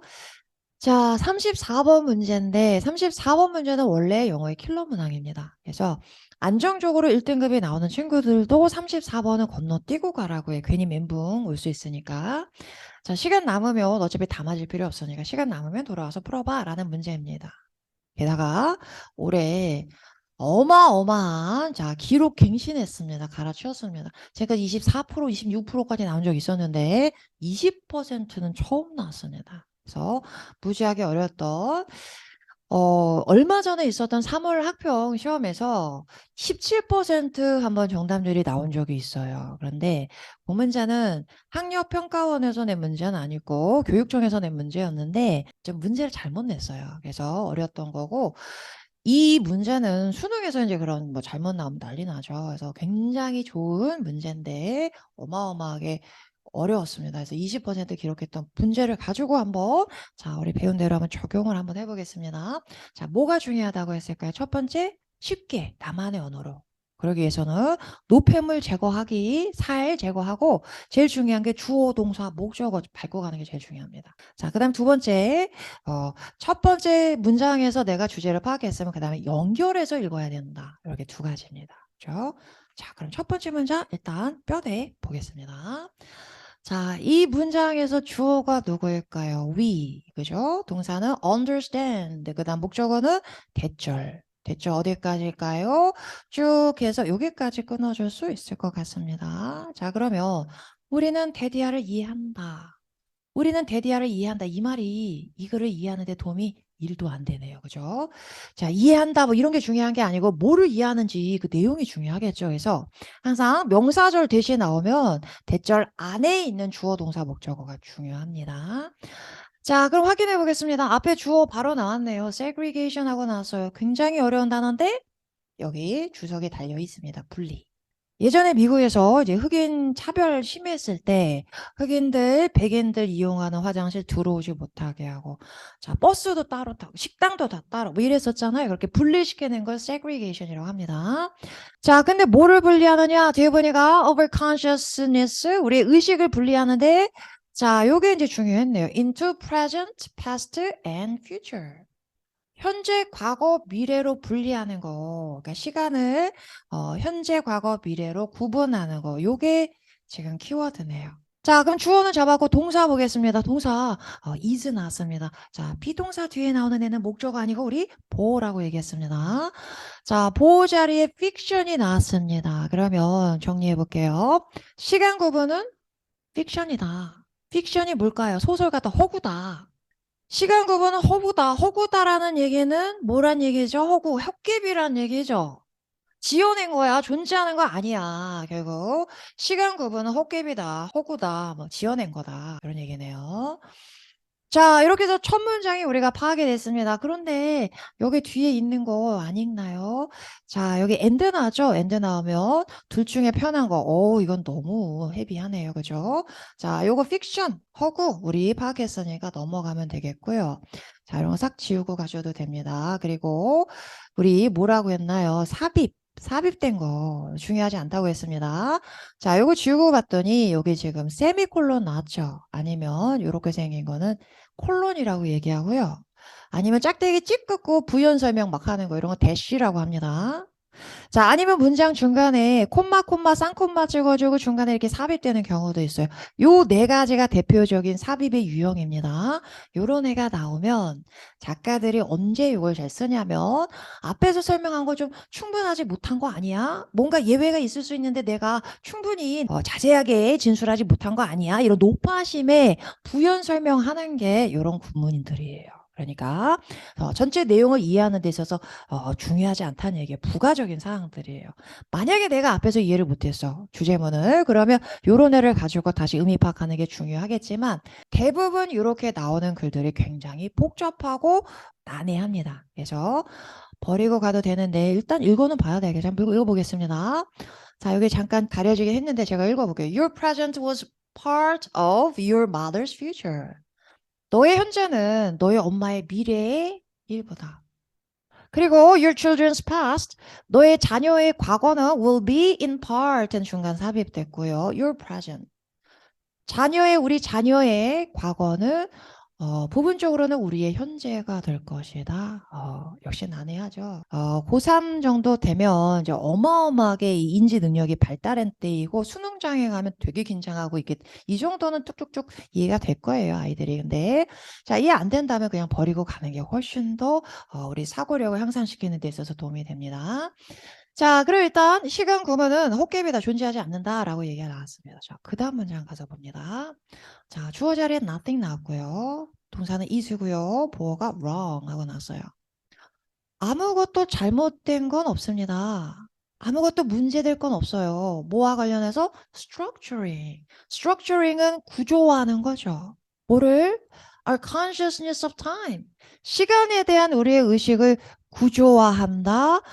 뭔 새로운 딴 얘기야 이러면 안 되고요. 연결해서 읽으라 그랬죠. 자, 앞에서 뭐라 그래서 시간을 과거, 현재, 미래로 구분하는 거. 구분하면 시간은 이렇게 연속적인 개념인데 얘를 과거, 현재, 미래 구조화하는 거죠. 역시 같은 말이네요. 자, 영어는 굉장히 똑같은 단어를 쓰는 걸 싫어하는 언어예요. 그래서 글을 쓰시는 분들은 이제 미국 사람들이요. 티서러스라는 사전이 있어요. 동의어 사전. 그거를 딱 옆에다 놓고서 글을 쓰세요. 그래서 단어를 하나 썼는데 똑같은 것도 쓰게 되면은 똑같은 거 쓰기 싫으니까 시스러스 막 찾아보는 거죠. 그렇죠? 그래서 누구나 옆에다 딱 그 사전을 끼고서 공부를 합니다. 자, 이렇게 변화가 생길 때 똑같은 말이구나라는 거 알아보는 거 되게 중요하죠. 이제 훈련입니다, 이것도. 자, 그렇지만 시간 구분하는 것과 관련해서 잘못된 건 없습니다. 아까 허구라 그랬잖아요. 시간 구분하는 거 존재하지 않는다 그랬잖아요. 근데 시간 구분한 거 문제될 게 없대요. 자, 일반적으로는 문제될 게 없다. 자, 이제 요런 논리 전개 우리 많이 쓰는 거죠. 뭐라 그랬어요? 시간 구분 문제 갑자기 뭣도 나오지 않았는데 반론이 나왔어요. 우리 이런 얘기 하잖아요. 떡볶이 맛 없어. 부정적으로 얘기했어. 물론 뭐 좋아하는 사람도 있긴 하지. 반대 얘기가 나오는 거죠. 그러면 그 다음에는 어떻게 글이 전개될까요? 좋아하는 사람이 많긴 하지. 그러나 떡볶이 몸에는 안 좋아. 이런 식으로. 뭐 좋아하는 사람 많긴 해. 그렇지만 다시 마이너스로 돌아가는 거죠. 이런 글의 전기 많이 나오죠. 이제 이런 연습이 잘 되어야 합니다, 아이들이. 자, 역시나 한번 가볼까요? 뒤에 갔더니 이제 그러나, however 하고 나왔고, 자, 문제될 건 없어. 일반적으로 문제될 게 없어. 근데 어디서 문제냐면 in the case of climate change 이게 나왔네요. 기후변화의 경우에는 자, 요번에는 division 좀 더 쉬운 단어 써놨습니다. 자, 구분하는 거, 시간을 다시 과거, 현재, 미래로 구분하는 것은 has been 동사고 보호자의 misleading 나왔네요. 사람을 잘못 이끌어서 오해하게 만드는 이런 형용사입니다. 자, 그럼 정리해 볼게요. 자, 그러나 기후변화에서는 문제다. 다시 한번 볼까요?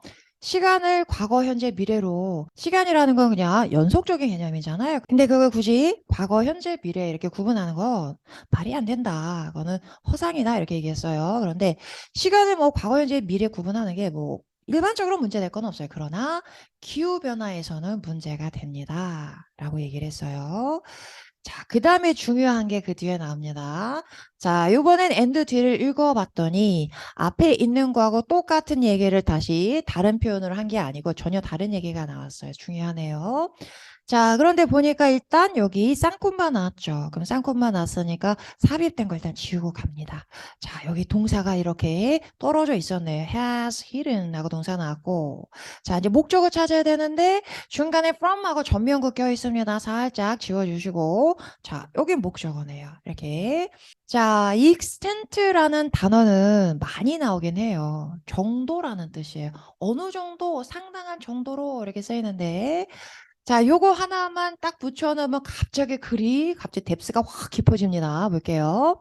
가려놓습니다. 책임의 정도를 가려놓습니다. 그래서 이런 군더더기 표현은 명사라 하더라도 지워버리세요. 자, 뭐를 가린다? 책임을 가립니다. 자, 여기 생략된 주어는 앞에 있는 요 주어죠. 시간 구분하는 것은 문제야. 오해하게 만들고요. 그리고 제일 큰 문제는 책임을 가려놓습니다. 이런 얘기네요. 자, 다시 정리해 볼게요.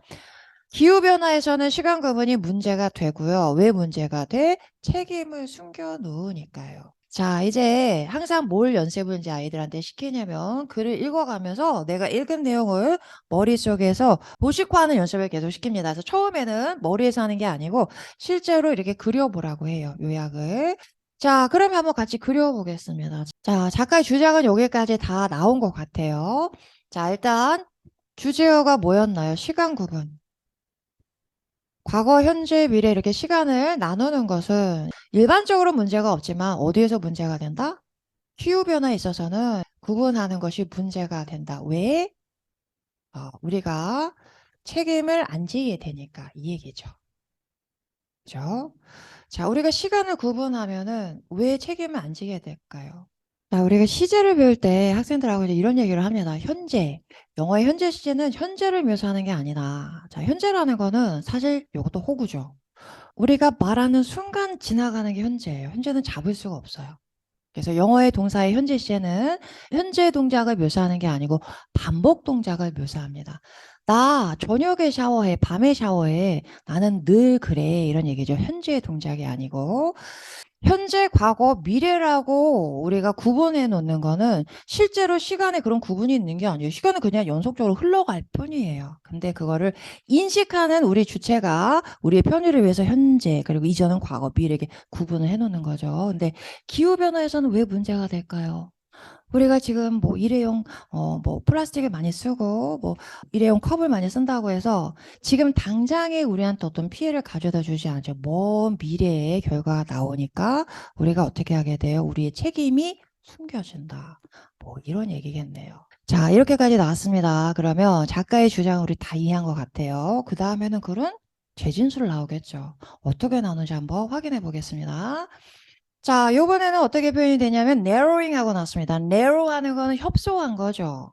뭐를 시간에 대한 의식이 협소해진다는 건 또 역시 연속적인 시간을 또 잘라서 현재, 과거, 미래 구분한다는 얘기 계속 반복되고 있습니다. 자, 그 다음에 동사에서 smooth 하고 나왔고요. 목적어 way가 나왔어요. 자, 이런 시간의 구분은 길을 부드럽게 만들어줘요.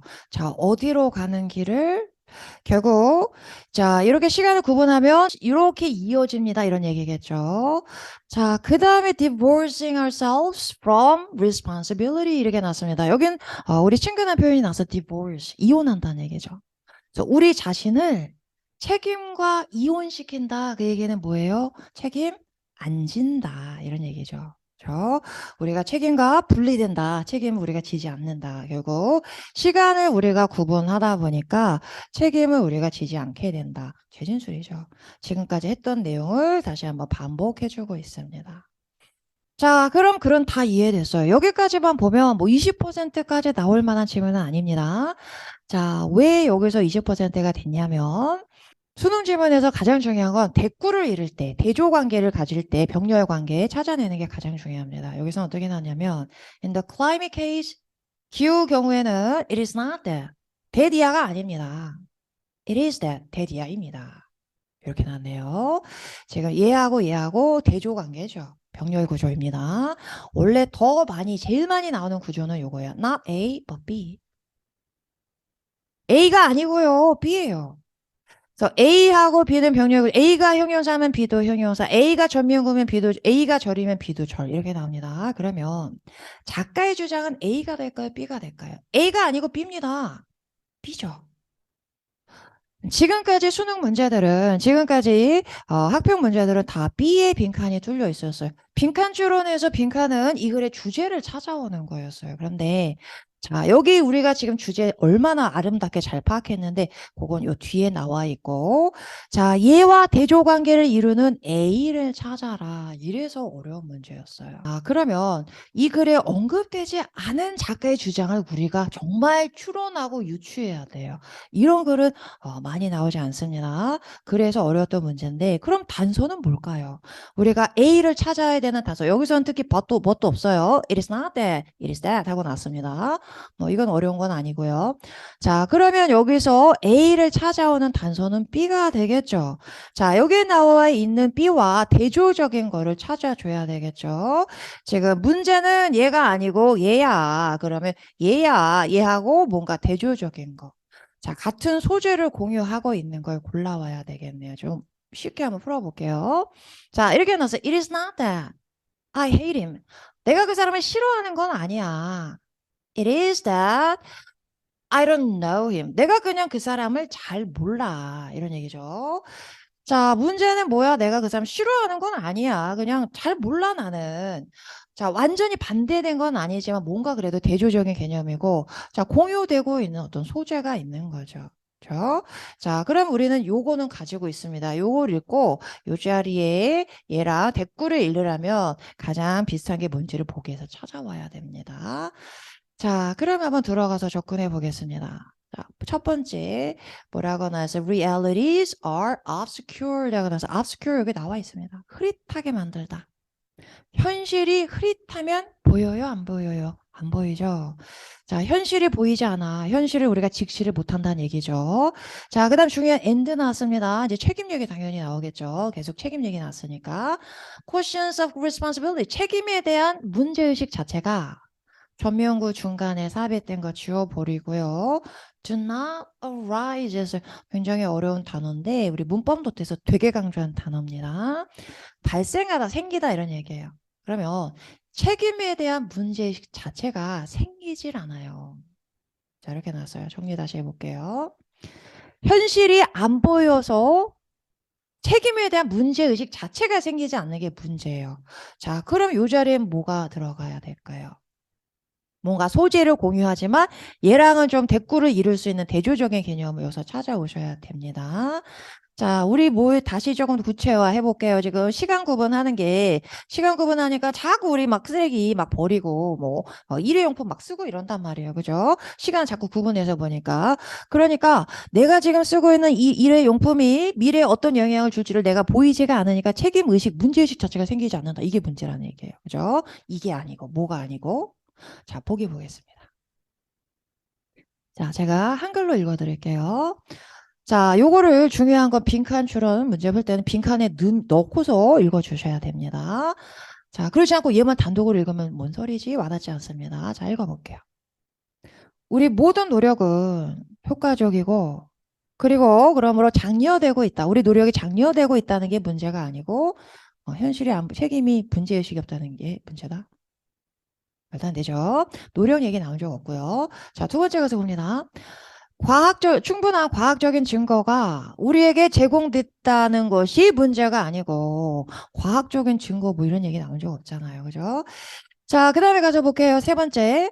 미래에 대한 걱정이 더 시급하다. 현재의 필요보다 미래에 대한 걱정이 더 시급한 게 문제가 아니고, 현실이 안 보여서 책임에 대한 문제의식이 네, 뭔가 지금 시간 구분 얘기했으니까 future, present 이렇게 나오는 게 틀린 것 같진 않은데 딱 와닿지도 않고 그럴 땐 세모하고 갑니다. 자, 좀 이따 다시 볼게요. 그다음 내려가서 ancestors.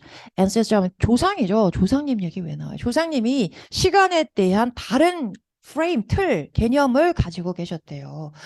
이런 얘기 아니고요. 자, 5번으로 가서 보겠습니다. 3번 아니면 5번 같은데요. 자, 문제는 뭐가 문제가 아니다. 우리가 사실을 직면하고는 있어요. 사실을 보고는 있어요. 그러나 그리고 나서 우리 책임을 deny, 부인하고 회피하는 것이 문제가 아니고 지금 뭐라 그랬어요? 현실이 나왔는데 여기서 팩트라고 바꿔서 나왔네요. 그죠? 현실, 사실을 우리가 직시를 하고 있지만 그럼에도 불구하고 사실은 충분히 보면서도 그냥 나 편하니까 지금 쓸래. 나 책임 회피할래. 라는 게 문제가 아니고 현실 자체가 지금 흐릿흐릿해서 보이지가 않으니까 우리 문제의식, 책임의식 자체가 생기지 않는다는 게 문제다. 그래서 정답이 5번으로 가네요. 자, 뭐가 공유됐나요? 지금 댓글을 이르는 facts하고 realitys하고 똑같은 말이죠. responsibility가 나왔으니까. 자, 이렇게 보면 계속 지금 책임에 대한 얘기 나오고 있잖아요. 그러면 사실 그렇게 어렵지도 않은 문제인데 요 정도 글이 20%입니다. 어떤가요? 난공불락인가요? 그렇지 않습니다. 그런데 이제 아이들이 이제 어떻게 하다 이런 문제들이 꼬이냐면 자, 여기서 한번 여기 조금 더 읽어볼까요? 이런 부분. 앞에서 뭐라 그래서 시간 구분은 길을 부드럽게 만들어준다. 여기로 넘어가게 만든다. 우리 자신을 책임과 이혼하게.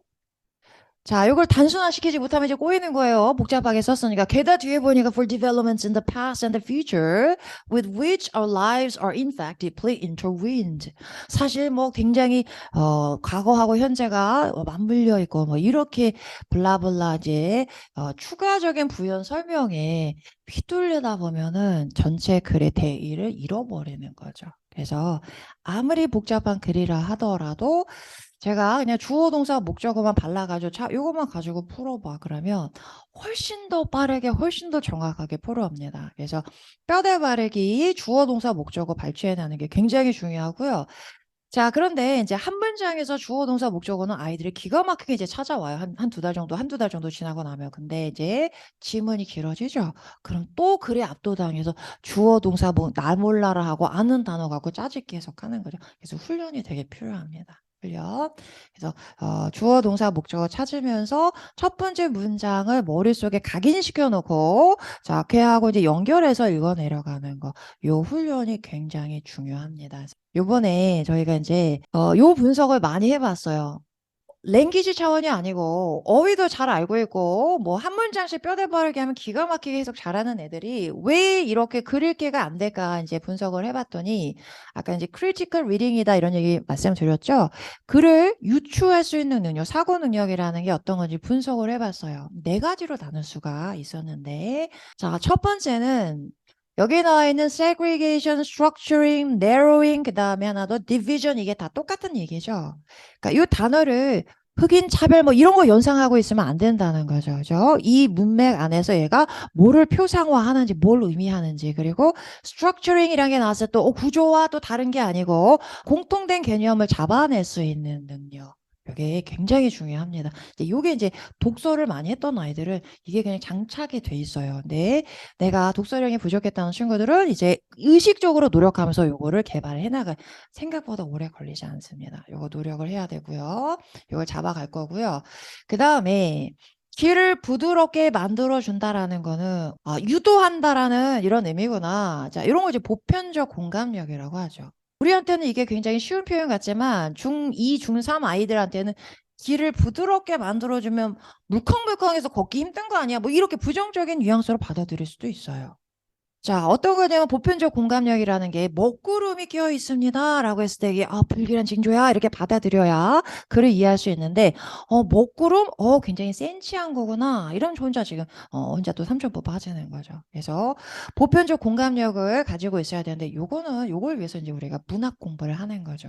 자, 그런데 국어에서 우리가 문학 공부를 했지만 또 나라별로 문화 차이가 있기 때문에 달라지기도 합니다. 예를 들어서 까마귀가 날아왔습니다. 우리나라에서는 흉조죠. 그렇지만 일본에서는 그게 길조잖아요. 그죠? 그래서 그런 문화적 배경이 또 중요하기 때문에 이렇게 글을 같이 읽어가면서 또 미국 문화에서의 이런 보편적 공감력이 어떤 것이다. 이거는 쌓아가는 것도 되게 중요합니다. 자, 그 다음에 이제 뭐 이런 거 있죠. 정반합 뭐 이런 거. 반론이구나. 아까 얘기했지만 떡볶이가 맛 없잖아. 뭐 좋아하는 사람도 물론 있지. 반대로 갔는데 그러나 이럴 때는 뭐 이런 식의 논리 전개 많이 경험해야지만 이해할 수 있어요. 저 최근에 정반합 이런 변증법 논리도 잘 나옵니다. 자, 그래서 이거는 많이 경험하면서 연습을 해야 돼요. 근데 한 번 경험하고 나면 그 다음에는 반복될 때는 쉽게 쉽게 알아볼 수 있습니다.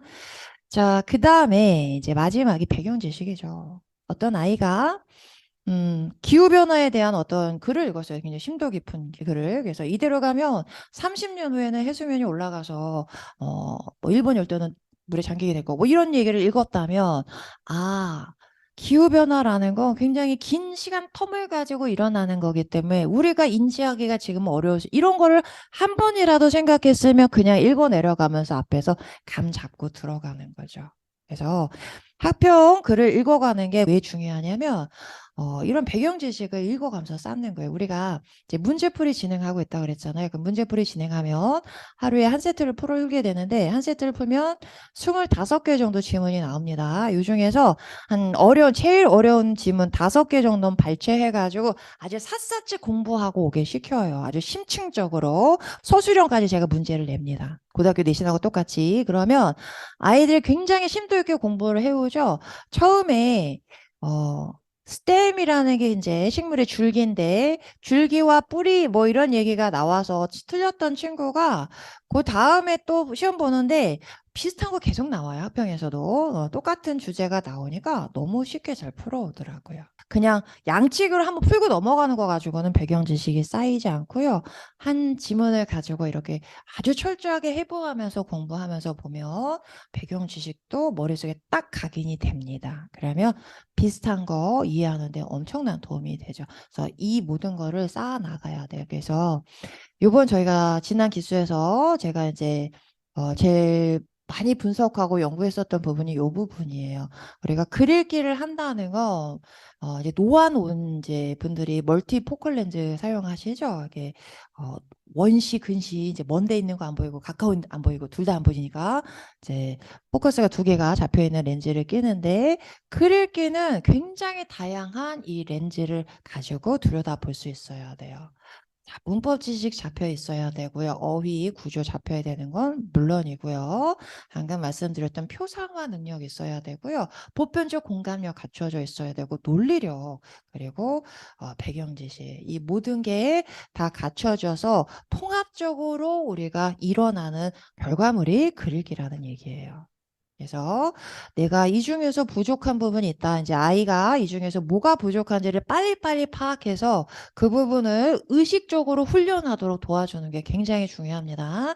그래서 처음에 보고 어머 어떻게 이하니 이게 너무 부족해서 근데 정말 중학교 2학년, 3학년 때 아이들은 한 달에 다르게 성장하는 시기예요. 그래서 의식을 하고 훈련하기 시작하면 생각보다 엄청 빠르게 발전해 나갑니다. 그래서 이 작업을 해 나가는 게 저희 프로그램입니다. 그래서 이 모든 게 갖춰진 상태에서 고등학교 1학년 모의고사 100점 나와야 되고요. 고2 모의고사까지 100점 나올 수 있어야 되고 자, 지금 중학교 3학년 단계에서 고3 수능 1등급까지 나는 완전히 만들고 가겠다라는 건 좀 가성비 떨어지는 작업이에요. 왜냐하면 배경 지식 부분이 너무 부족해요. 중학교 2학년, 3학년, 특히 2학년 친구들은. 자, 3년이면, 고등학교 3년이면 사회, 과학, 지구과학, 뭐, 생물, 물리, 뭐, 엄청나게 배우죠. 윤리 과목도 있고요. 윤리의 철학도 들어가니까. 수학도 배우고, 국어도 배우고, 문학도 배우고 하면서 어마어마한 배경 지식이 쌓인단 말이에요. 그러면, 내가 중학교 3학년에서 영어 공부가 멈춰 있다.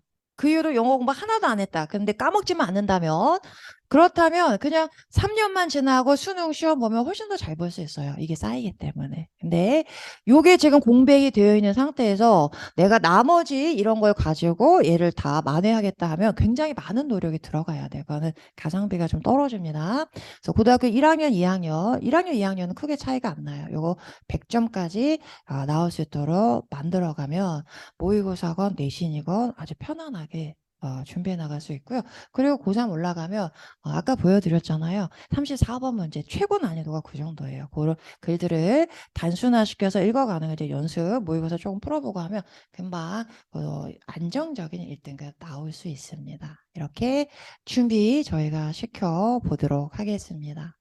자, 그럼 구체적으로 저희 이제 강의 편성표부터 저 커리큘럼까지 좀 설명을 드리겠습니다. 자, 저희 프로그램, 전체 프로그램 보여드릴게요. 저희 프로그램은 기본 과정, 그리고 정규 과정, 이렇게 나눠지고요. 문제풀이반은 기본 정규 과정 수강한 친구 중에서만 이제 수강을 할 수가 있고요. 방학 기간 동안에만 화목반, 오전반으로 진행이 됩니다. 겨울방학 2개월, 여름방학 1개월, 이렇게 진행이 됩니다. 기본 과정은 중2, 중3 대상으로 하고요. 정규 과정은 중3 대상이고요. 네, 중2 때 7월 달에 이제 난 중2인데 기본반을 다 수강한 친구들은 바로 그다음에 중2지만 정규반으로 올라올 수 있습니다. 근데 정규반에서 시작하는 경우에는 중3 친구들만 가능합니다. 자, 이렇게 나눠져 있는데 일단 정규 과정은 저희가 레벨 테스트가 있습니다. 그래서 모의고사 고1 모의고사 기준으로 3등급이 나오는 친구들은 바로 정규 과정으로 올라와도 괜찮고요. 만약에 3등급이 안 나온다 하는 친구들은 만약에 내가 3등급이라도 차근차근 하고 싶다는 친구들은 기본반부터 듣고 그다음에 올라오는 게 훨씬 더 효과적이에요. 반복 효과가 있기 때문에. 그래서 정규 과정은 레벨 테스트가 먼저 선행이 됩니다. 자, 요번에 이제 개강하는 반이 요 반입니다. 5월 4일 날 개강합니다. 자, 그리고 저희 시간표 보여드릴게요. 저희 총 4시간 수업이 진행이 됩니다. 저희 시간이 평일의 경우는 5시 반에 시작해서 9시 반에 끝나요. 다 아시겠지만 대치동이 10시에는 진입이나 아니면 나가는 게 정말 불가능합니다. 그래서 시간대를 저희는 조금 이렇게 중간으로 잡았습니다. 자, 그래서 4시간인데 처음에 오자마자 단어 시험 보고요. 그리고 숙제 검사하는데 자, 숙제는 무조건 해와야 됩니다. 안 하면 늘지 않기 때문에 그래서 숙제를 내가 오늘 못 해왔다 그럼 무조건 그냥 나머지 공부하고 갑니다. 10시가 됐든 11시가 됐든 끝까지 끝내고 가야 됩니다. 그래서 숙제는 무조건 끝내는 거 원칙으로 합니다. 자, 그 다음에 리스닝 수업을 하는데 리스닝이 올해 수능부터 좀 빨라졌어요. 그래서 어느 정도 대비 연습도 필요할 뿐만 아니고 리스닝 끝나고 나면 리스닝에 나온 문장들이 조금 단순한 문장이기 때문에 요거 가지고 저희가 영작 연습을 해요. 그래서 매일매일 영작 연습을 하면 아이들이 저희 반 친구들이 서술형 문제 잘 안 틀려옵니다. 그래서 요게 이제 서술형 어차피 영작인데 영어 문장을 자꾸 영작하는 연습을 자꾸 많이 해봐야 돼요. 계속 요게 그 가장 중요한 기본기를 쌓는데 굉장히 중요한 부분이고요. 그 다음에 숙제해온 거 중에서 뼈대 바르기 질문도 받고 제가 또 물어보기도 하고요. 문법 수업하고 바로 그날 배운 거 뼈대 바르기 연습하고요. 그 다음에 제일 중요한 학평. 학평이라고 하는 건 모의고사 학력평가원에서 낸 모의고사 질문을 얘기합니다. 자, 처음엔 여기 이제 짧은데 나중엔 이제 여기 비중이 뼈대 바르기 연습이 비중이 줄어들고 얘가 1시간 가량으로 늘어날 거예요. 결국은 중요한 건 독해이기 때문에 주 2회 수업이고요. 월금반, 화목반, 수일반 이렇게 나눠집니다. 시간은 5시 반부터 9시 반까지인데 일요일의 경우는 1시 반부터 5시 반까지예요. 이렇게 해서 조금 먼 곳에서 오시는 분들, 서초구나 아니면 송파구나 아니면 광진구나 이렇게 조금 멀리서 오시는 분들은 정말 수일반 적극 권해드립니다. 아이들도 일요일 날 오면 조금 편안해 하더라고요. 전철이나 버스 타고 올 수 있잖아요. 아이들이 오는데 일요일 날 같은 경우는 학교가 없기 때문에 조금 더 편안해 해요. 그래서 아이들이 몸이 지치면 그만큼 학습 효과도 떨어지기 때문에 자, 그런 경우에는 수요일 밤도 적극 검토해 주시길 바라겠습니다. 자, 그리고 기본반, 정규반, 문제풀이반. 정규반은 5월 달에 개강하는 반이 있고요. 그 다음에 끝나고 나면 11월에 가는 반이 있습니다. 자, 5월에 시작하는 반의 장점은 11월에 중3에서 시작했으면 2월 끝나자마자 저랑 이제 인사하고 고등학교 간단 말이에요. 되게 속상해요. 막 정들었는데 다 고등학교 가버리고. 근데 자, 이렇게 앞에서 공부한 친구들은 끝나고 나서 저하고 문제풀이를 바로 한 달은 하고 갈 수 있기 때문에 굉장히 또 좋은 장점이 있습니다. 기본반은 7월에 시작하는, 이번에 시작하는 반이 있고요. 그리고 또 방학 때 딱 시작해요. 1월 달에 시작하는 반 두 반 있습니다. 자, 이제 커리큘럼 보여드릴게요. 어떻게 4개월 동안 공부를 하냐면, 문법 처음에 이제 가장 어려워하는 준동사죠.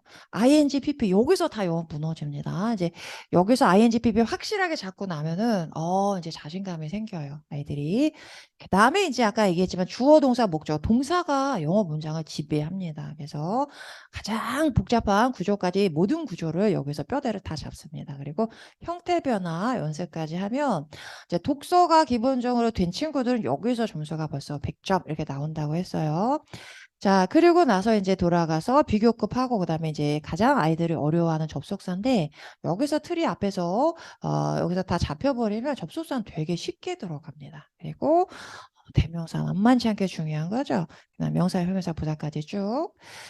자, 이렇게 해서 4개월 동안 문법이 마스터가 되고요. 그 다음에 학평은 하나씩 문제 유형별로 들어갑니다. 처음에 이제 쉬운 거, 준동사가 너무 중요하기 때문에 처음에 여기 포커스가 가고요. 좀 쉬운 거 하다가, 그 다음에 이제 요약 정도부터는 이제 본격적으로 이제 글 읽기 논리적인 글 전개 연습해 나갑니다. 그래서 2개월 과정 끝나고 나면 모의고사 한번 보고요.